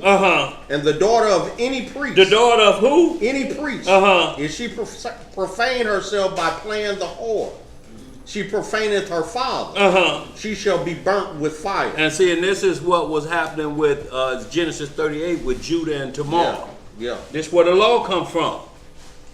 This is why they said burn her with fire. What else we got? And look, that was before Mount Sinai, wasn't it? Yeah. That's Genesis 38. Same law, different high priests. But it lets you know that the law, regardless of what was written, was still there in oracle law. Yes, sir. Yes, sir. Which was passed down by tradition. Because it was conscious. It was a conscious law. That's what it was Melchizedek. That's what Shem was teaching Abraham, Isaac, and Jacob. Yeah. The Melchizedek law, the law of consciousness. Verse 10. And he that is the high priest among his brethren, upon whose head the anointing oil was poured, and that is consecrated to put on the garments, shall not uncover his head, nor rend his clothes. See, now they'll go to that. If you get caught up in verse teaching, they'll get you with that. Yeah. See, that's why y'all men ain't supposed to uncover their head when they praying. Are you a high priest? Am I a high priest? No. Lysa, you a high priest? Nope. I might be high, but I ain't no high priest. Right. He said on the spirit, Enoch. That's all he talking about. That's all he talking about, Enoch. Let's get some more. Verse 11. Yeah. Neither shall he go into any dead body, nor defile himself for his father or for his mother. Neither shall he go out of the sanctuary, nor profane the sanctuary of his Elohim. For the crown of the anointing oil of his Elohim is upon him. I am the Most High. And he shall take a wife in her virginity. Well, how he got to take her? In her virginity. A widow or a divorced woman or a profane or an harlot. These shall he not take. But he shall take a virgin of his own people to wife. So she had to be a Levitical virgin. Yes. And notice this what he say. He can't take a widow or a divorced woman or a profane or a harlot. These shall he not take. And you were saying, ain't that all one and the same? No. No, it's not. They're different women. A harlot could be a woman just had sex one time. She could have been a virgin that was raped, like Dinah. She still has to take on that title to let other men know it ain't a new car, bro. Yeah, got a few miles on you. Hey, look, it may be just dealer miles. You understand what I'm saying? Right. If you get dealer miles, you say, man, that's just like a new car. But it's not in the eyes of the Messiah. You understand what I'm saying? So let's read a little bit more. And there's no disrespect to any woman with all of the sharks out here promising marriage and saying what they gonna give you, and then they don't deliver. And now she's stuck with this title. But we had a law. If you enticed her, see these men today. The blood is on your hands, brother. Look, if you were really under-earned and you did that to a virgin, it says you have to marry her for life. You can never divorce. That's if you trick her. Right. If you rape her, they're going to put you to death. Right. But if you just tricked her and coaxed her and promised her, my daddy is a Judite king and I promise you jewels and our wedding will be off the chain. People will be coming from the east and the west and all of that, and she yield to you. That's where shotgun weddings came from. At that point, you gonna marry her. They didn't play it back in the day. Even in our days in the 50s and 60s. That man will be there at your door, at your father's house with the preacher. Send him out here. They finna get married. Let's get some more. I want you to just go down to, just 21 license. Verse 15. Yeah. Let me swallow. Neither shall he profane his seed among his people, for I, the Most High, do sanctify him. And the Most High spake unto Moses, saying, Speak unto Aaron, saying, Whosoever he be of thy seed in their generations that have any blemish. That have any what? Blemish. Let him not approach to offer the bread of his Elohim. See, this lets you know you can't come as you are, even in the flesh, so to speak. The Most High deals with purity, or as pure as you can be on earth. So he lays it out because blemishes of the flesh happen because of sinful flesh. You understand what I'm saying? So, you know, if a child is born with a crooked foot or something, it may be what the parents were into. And they passing that DNA down. It's not messing with the soul. The soul is still in perfect tact. It's 100. But the flesh is suffering. Let's read some more. Verse 18. Yeah.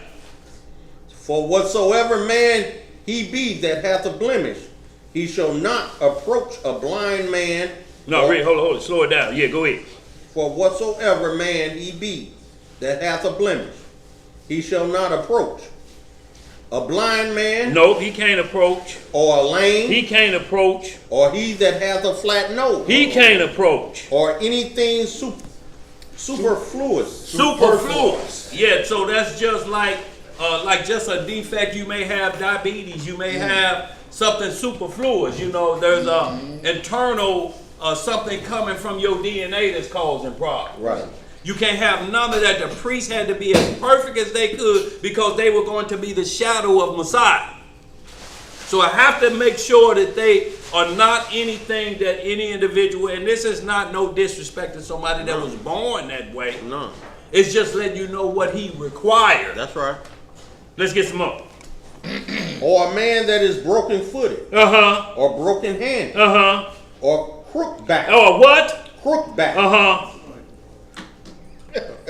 Hunchback, crook a letter. Yeah. Okay. Or a dwarf. Oh boy. I escaped that.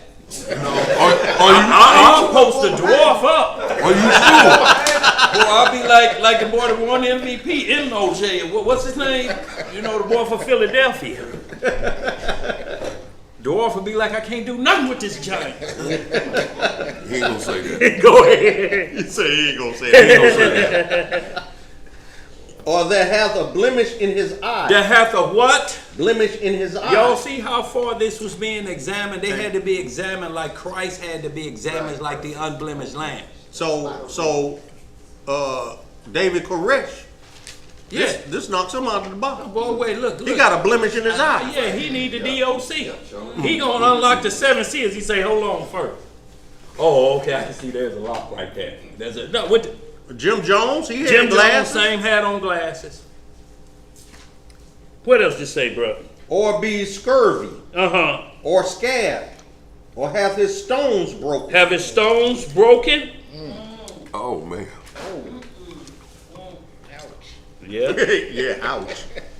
No man that hath a blemish of the seed of Aaron the priest shall come nigh to offer the offerings of the Most High made by fire. He hath a blemish. He shall not come nigh to offer the bread of his Elohim. See, so y'all, that's clear understanding that these are two separate groups. Aaron and his sons, Moses and everybody else of the tribe of Levi.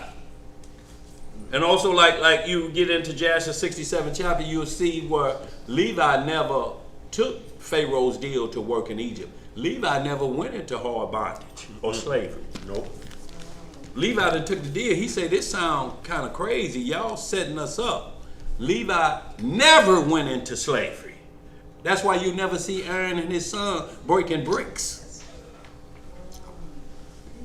So y'all, it's a lot of understanding that you tie into this and keep tying it in, y'all, but it's getting close to the 4 o'clock hour. It is 4, but I just want to run through these last few.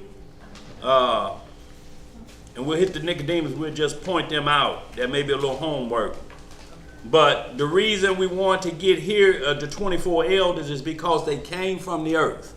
Now you got Revelation 7 and you got Revelation 14 of the 144,000. But that's a counted number, ain't it? Mm-hmm. And it's still more than 24 courses. That's still 144,000, still more than 24, ain't it? Mm-hmm. So y'all, could it be individuals out of there? Yes, everybody is on that third level of heaven waiting to throw them crowns. It's work they done put in on earth. And they're not dwelling up there forever, so ain't no need praying to them like the sense like they stay up there and you're going to be joining them one day. Only if you do, you'll go to sleep like they do. They are not up there mansioning it out. No. They're resting. They're resting in their best clothes. So when they wake up, they go right into glory. But first they get to come back here with swords in their hand, Elisha. Yep. And avenge their blood on earth. So y'all, let's speed this up real quick. Let's get out that Matthew 27, 51 through 53. These some quick ones, and we're going to close on out. And the reason I want to bring this up is, once again, these elders are coming from earth. And there was a resurrection. The Messiah resurrected some individuals. Some think it happened before he was resurrected, but there's words in there that'll help you out, like John 4:4. It says the Messiah never baptized anyone, not water baptizing. Right. It said, but his disciples did. So even though they were part of him, the Messiah couldn't do water baptism because it would take him back into the order of Aaron. He baptized with the Holy Spirit, put that power on you. See, baptizing with the repentance of John, that was on you to come back up to get ready to have power laid on you on hands. Because you repent from what you do. You're supposed to drop all them sins off in the water. Mm-hmm. And when you come up, you're supposed to be, I ain't going to do them, none of them no more. A new preacher. Right. But we see it's just wetting up the sinner these days. Mm-hmm. Let's get it. Where we at? Matthew 27. 51 through 53, y'all. That's how we're going to hit a couple quick hitters. It's something very important in here. Go ahead, who got it? 51 through 57? No, through 53. Oh, okay. Ariel says he laughing. I tell you what, go on to verse. He's not I tell really you what, pointing down here to you. 50 to 53, Elisha. 50? Mm-hmm. All right. Matthew chapter 27, verse 50. Yeah. Yahushua, when he had cried again with a loud voice, yielded up the ghost. What'd he do? Yielded up the ghost. Uh-huh. And behold, the veil of the temple was rent in twain from the top to the bottom. Because that had to be completed for Aaron to go all the way out, for the schoolmaster to go out.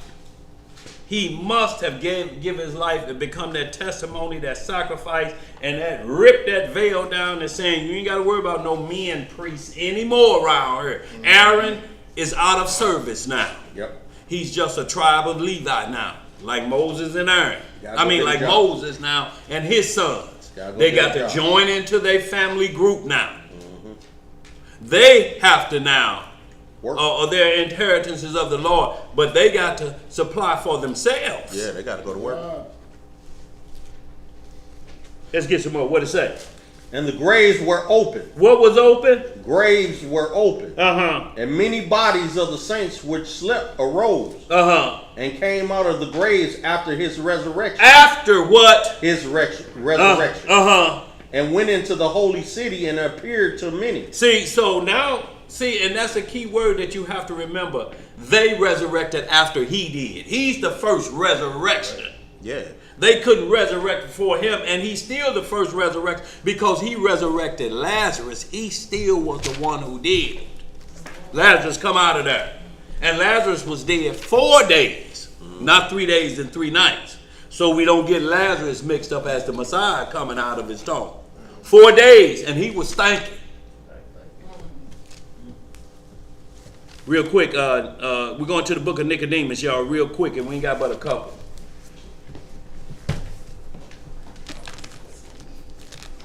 It's in these lost books, y'all. If y'all don't have it, too bad, I'm going to put it up. Y'all can put it on your smartphone. We're just going through just a few verses in this about this resurrection, and these are all candidates. This is why I'm talking about the 24 elders that gave their life, y'all. Look. Where else is a resurrected individual going to do still under this sun? Because you can only die once under this current sun. You can't die twice under this current sun and have 2 funerals. It ain't mentioned nowhere. So Lazarus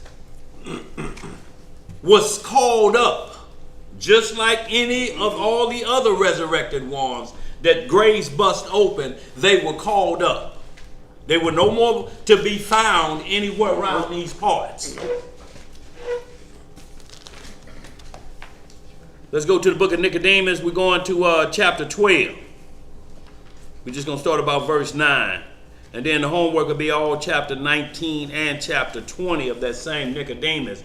What happened is, what we're just trying to get to is just get to the point that where these resurrected saints, the high priest that held the Messiah in his hand and said, I can die now, I done seen him. He had 2 sons.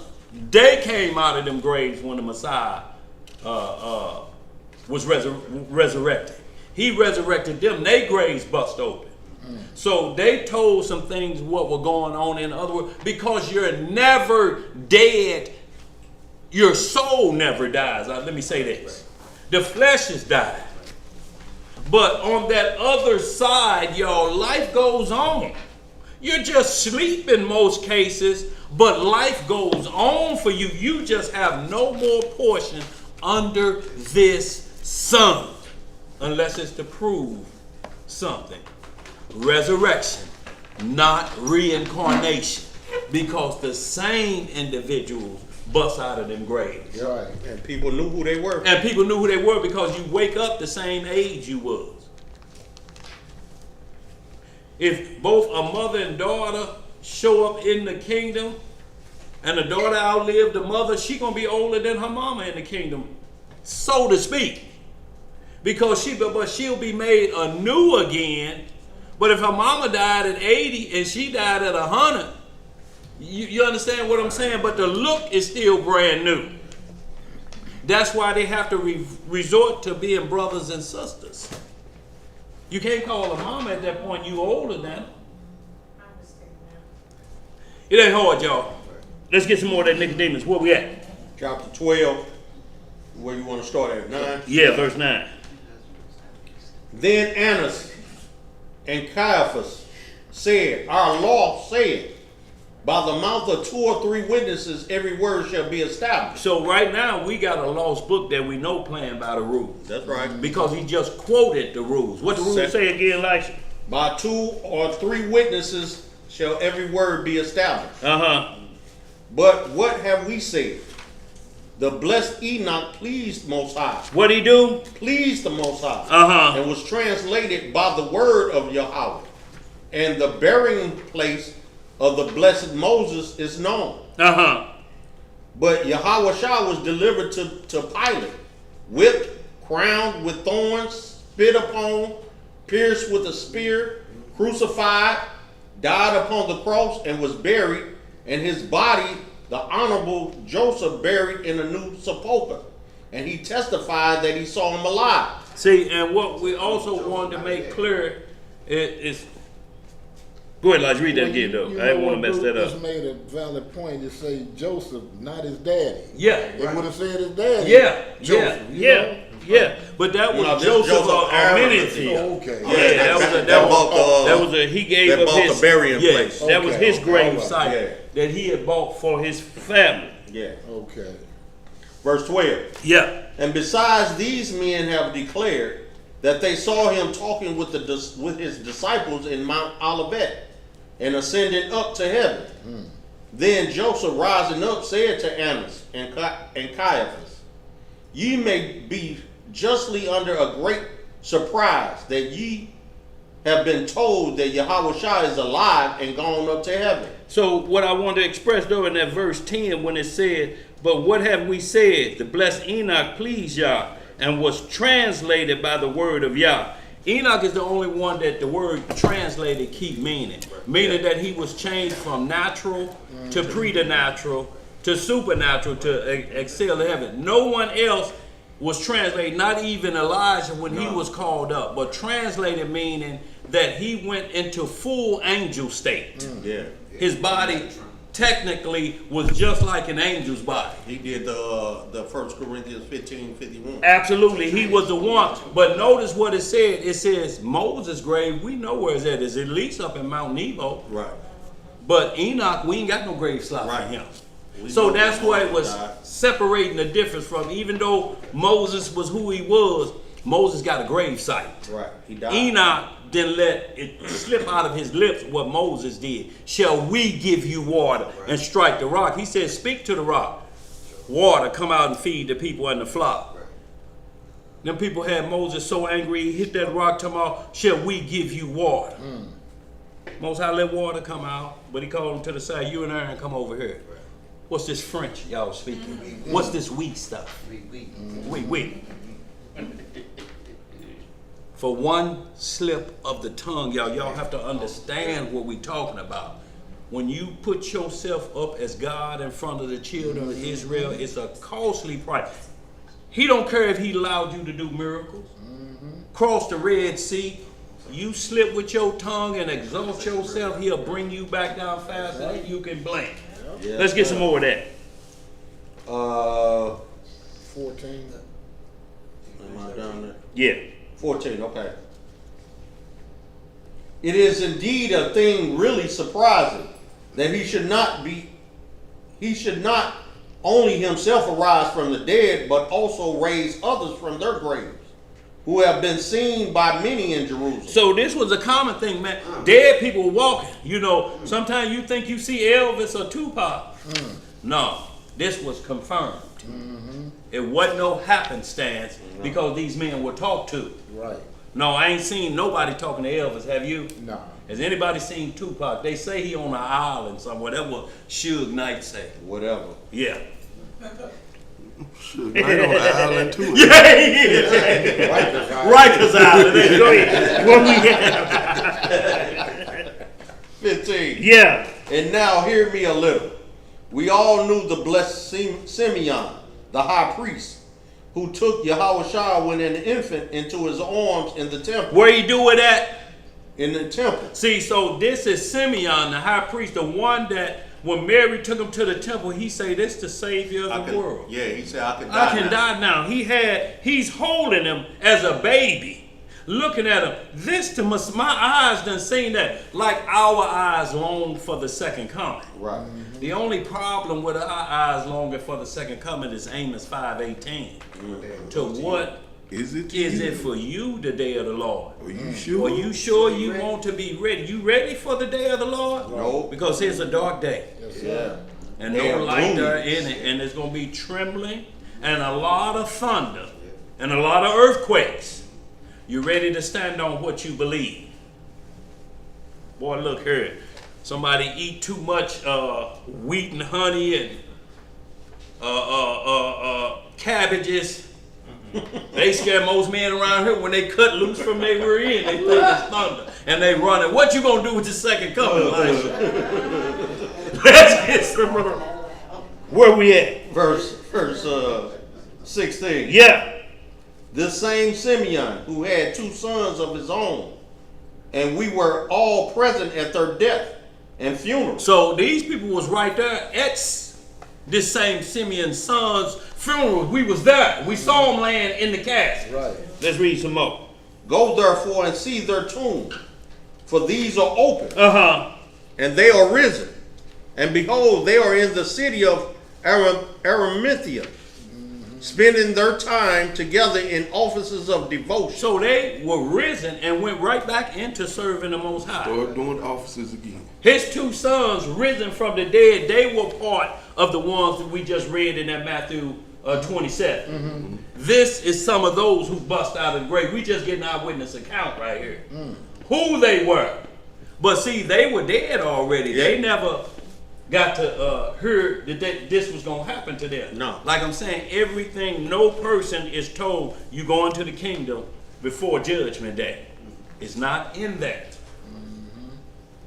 They were resurrected and They- went back to life. And went back to sleep. Went back to what they know. Well, they went to what they say. To Went the to, offices, they yeah. went back to the offices of Boy, devotion. look here. So they went went. back to what they know. So they in a season and out of season for real. Yep. And they going to give some questions here on what they saw, y'all. We just going to read down to the end of this chapter. And y'all read chapter 9. Chapter 19 and chapter 20 going to get really deep in it. Verse 18. Yeah. Some indeed have heard the sound of their voices in prayer, but they will not discourse with anyone. But they continue as mute as dead men. See, they wouldn't talk to nobody. Ain't going to tell them about what's going on there. They just, everybody say, we see them, but they won't say nothing to nobody. Let's read some more. But come, let us go to them and behave ourselves towards them with all due respect and caution. And if we can bring them to swear, perhaps they will tell us some of the mysteries of their resurrection. When the Jews heard this, they were exceedingly rejoiced. Then Annas and Caiaphas, Nicodemus, Joseph, and Gamaliel went to Arimathea, but did not find them in their graves. Did not do what? Find them in their graves. They say, the graves is bust open like they went to look for Messiah. He ain't in there. Go ahead. What else to say, bro? But walking about the city, they found them on their bended knees at their devotions. Then saluting them with all respect and deference to Yahweh, they brought them to the synagogue at Jerusalem. And having shut the gates, they took the book of the law of the Most High. See, that it don't care if you've been dead and resurrected. What still just came back into The play? law. See, because the law was in heaven. The law is what allowed Lucifer to be kicked out. He was judged by the law and kicked out before it ever hit planet Earth. Read a little bit more of that. And putting it in their hands, swore them by Yahweh Adonai and the Elohim of Israel, who spake to our fathers by the law and the prophets, saying, if you believe him who raised you from the dead to be Yahweh Shah, tell us what ye have seen, and how ye were raised from the dead. Sharinus and Lathenius, the two sons of Simeon. Them sound like some twins, don't it? Yeah. Yeah. Trembled when they heard these things and were disturbed and groaned. And at the same time, looking up to heaven, they made the sign of the cross with their fingers on their tongues. So how you do this? See, you have to be careful. What is the sign of the cross? See, the Catholics do this or whatever, but most people think the sign of the cross, they think this is a physical thing they're doing when they're looking up to heaven. Stephen looked up to heaven. Right. No, the sign of the cross is just what you bear. That's all it is. So, because how do we make the sign of the cross on your tongue? Right. Lick it out and do like this? No. Well, you may have the wrong end of it. You may have the short end of the script going on. It ain't never been that, because the thief on the cross made a different interest, was called bearing your cross, or made the sign of the cross. Yeah. The sign of the cross is just you make a sign that where it says, well done servant, so to speak. You know what you done died for. And you make a sign of the cross with their tongue, and they basically just spoke truth, like. Yeah, it's just speaking of the prophecies of Elohim. Finish it on out, like they're going to explain That's all itself. it is. Where am I at? Still 24. 24? Okay. No, they you're tripped- 25. Okay, 25. And immediately they spake and said, give each of us some paper, and we will write down for you all those things which we have seen. And they each sat down and wrote. So saying, what the tongue is, just like it say, all they did was what happened with John the Baptist. The tongue just loosed. Yeah. That's all it was. When John wouldn't believe, all they did was make the sign, because they looked up to heaven, can we speak? You know, and it's just looking up to get authority from on high. and then they confessed. And then they confess. The same thing you'll get in real quick, just give me Isaiah 6:1. It's something about the tongue real quick so we'll understand that. See, because they're still in righteousness. So it had nothing, the sign that they made, the sign was just made like John the Baptist's father. When they came out, he beckoned them. He couldn't talk. He had to make a sign, you know. Yeah, I can't talk. I'd have been shut down. Where you going again, Dave? Isaiah 6 and 1. 1 and 2. On them first 4 verses. This Isaiah coming up, he had a problem with his tongue, though, being in this flesh, not the resurrected one. But there's things with the tongue that has to happen to allow you to speak heavenly things. Look, this is why in Second Corinthians 13, when Paul say, I went up to heaven, but I can't speak certain things to y'all. You know why? Because I'm still in this rotten flesh. Right. So I can't tell y'all what's happening, what I saw on the 3rd level, because I'm still a sinner. And he say, and the Most High allow Satan to buffet me 3 times in my side if you decide to tell what you saw on that 3rd level, so you won't look like no God. Don't you say that and you ain't died yet. Right. So every time he was saying, you know, man, when I was up there, oh, wait a minute. That's why he said he wasn't going to boast. Wasn't going to boast? Even though he had the room to do so, couldn't do he it. Couldn't boast. Because you're still on your first go round. If you done told some things and done seen some things and then you fall the way of Judas Iscariot, it's going to be problems. So you're told, hold your tongue. Ezekiel and Isaiah had a coal put on their tongues. Yes, sir. To free them to free them up. Yes, sir. Because you're still in this life. That tongue has to be made righteous, and hot coals will do it. If every time, and look, ain't that what we used to threaten our children? You keep telling a lie, gonna put fire on your tongue. Yeah. Wash your mouth out with soap and water. Oh, boy. All you did was some bubbly cursing then, because it didn't fix nobody. Go ahead. Black mother friend. Bubble fly. Go ahead, Elisha. You say Isaiah 6? Yeah, 1 through 4, I believe it is. Okay. In the year that King Uzziah died, I saw also the Most High sitting upon a throne, high and lifted up, and his train filled the temple. Above it stood the seraphims. Each one had 6 wings. With twain he covered his face, and with twain he covered his feet, and with twain he did fly. See, so we're saying the same thing about seraphims in Revelation 4, so nobody gets a different vision of heaven. Have we seen anything else about some ancestors building altars? No. Everybody had the same vision so far, ain't they? Yep. Go ahead, what did it say after that, Elijah? And one cried unto another, and said, Holy, holy, holy is the Most High of hosts. The whole earth is full of his glory. Excuse me. And the posts of the door moved at the voice of him that cried, and the house was filled with smoke.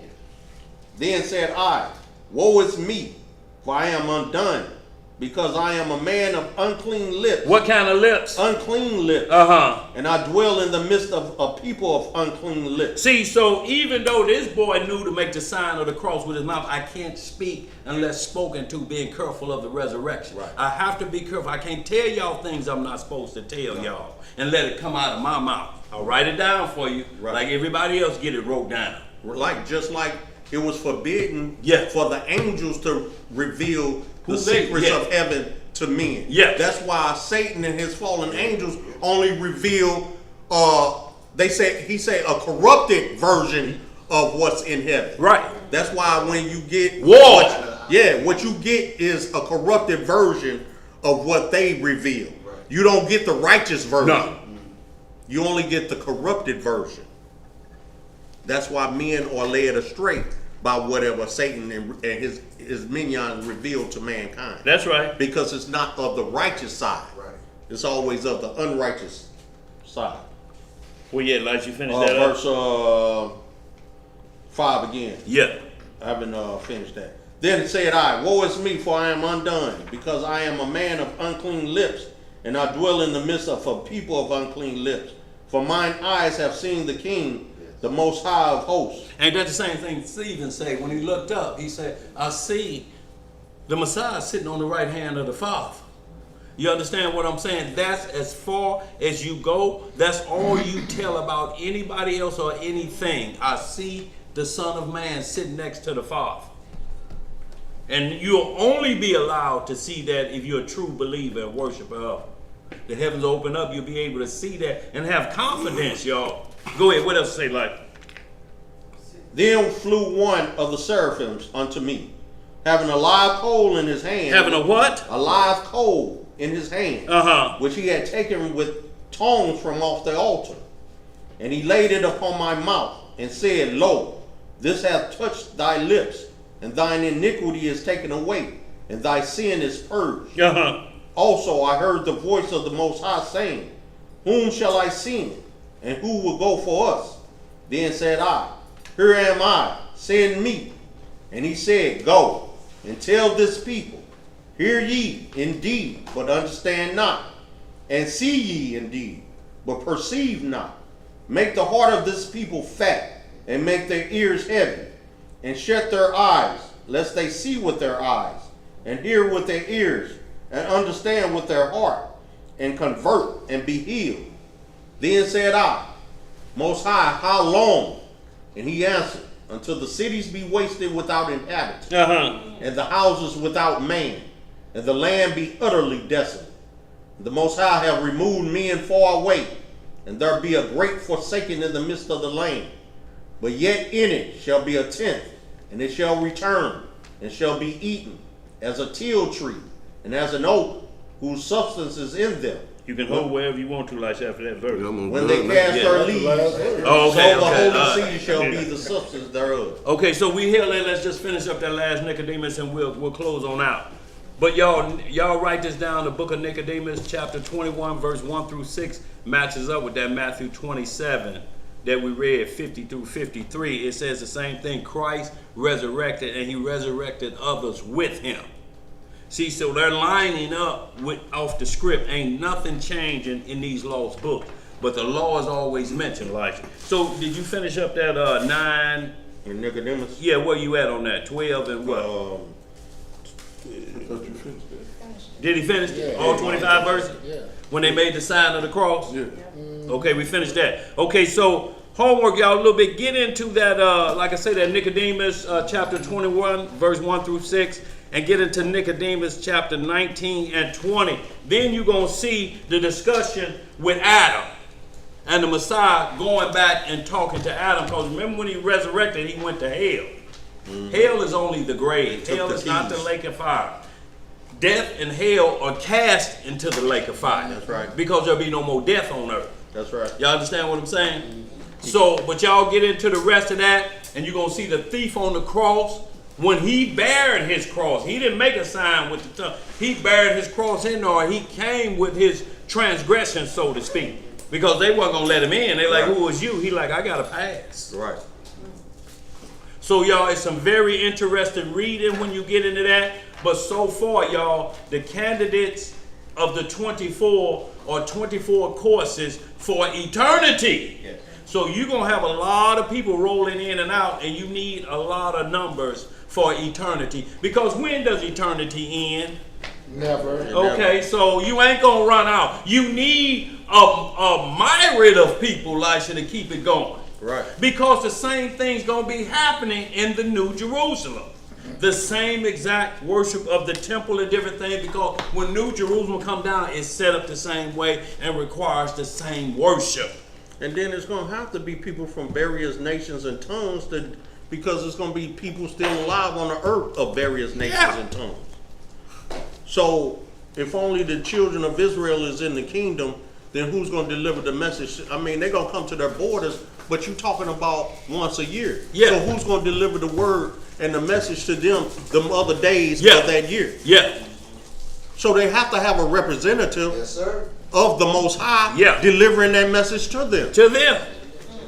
Because they have to come up and represent their whole nation. Right. It ain't the whole nation. You know how many people on planet Earth? It's 8 billion now. 8 billion people can't get into Jerusalem. And New Jerusalem, the city, is not where we'll live. That's just the worship spot. Right. It's 144 furlongs all 4 ways. It's about the size of Texas. The city. Outside of that is where your mansion will be, and your hill with 1,000 cattle on it. and you leave that and come to the temple Right, for and feast worship days and understand and different things like that, then you go back to your mansion. go back to the crib. But ain't nobody living on them streets of gold. No. That's for righteous worship. Ain't no Huh? What's they say? 142. Hope we got a little understanding on that, y'all. And like I say, after pouring through all the scripture, it comes down to these men were redeemed from earth, and they'll fulfill roles of priesthood duties in 24 courses, but in everlasting lifetime. Yeah. And they say they serve day and night, throw their crowns down, don't they? Day and night. But there's no night there. So this is a continual praise. Non-stop, Elijah. And they know the song of Moses. Yeah.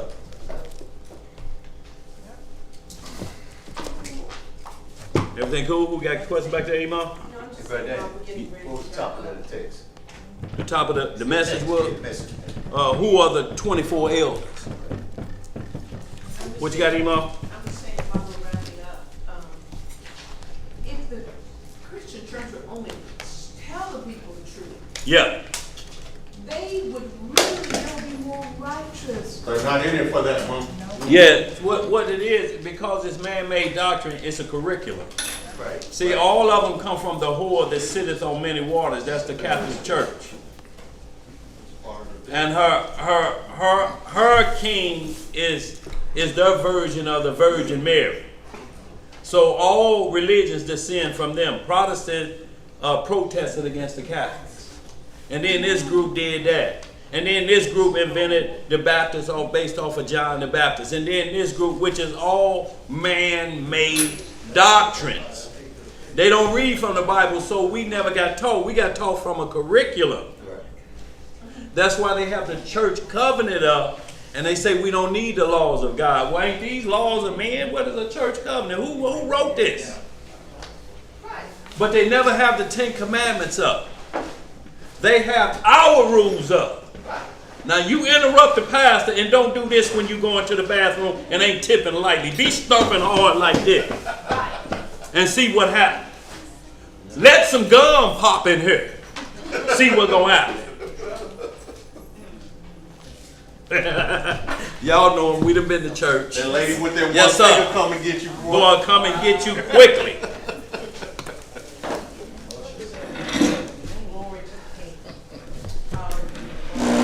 Oh, we got some understanding out there too about what they saying.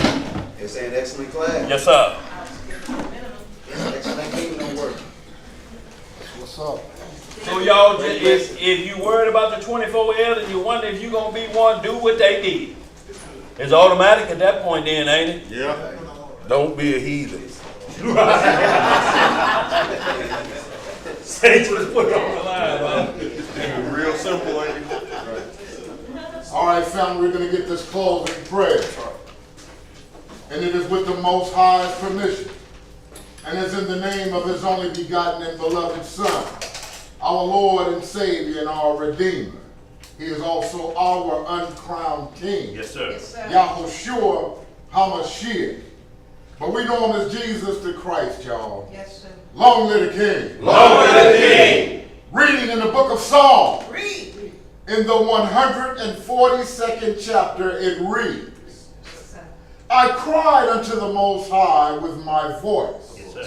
With my voice unto Yahweh did I make supplication. Yes, sir. I poured out my complaint before Him.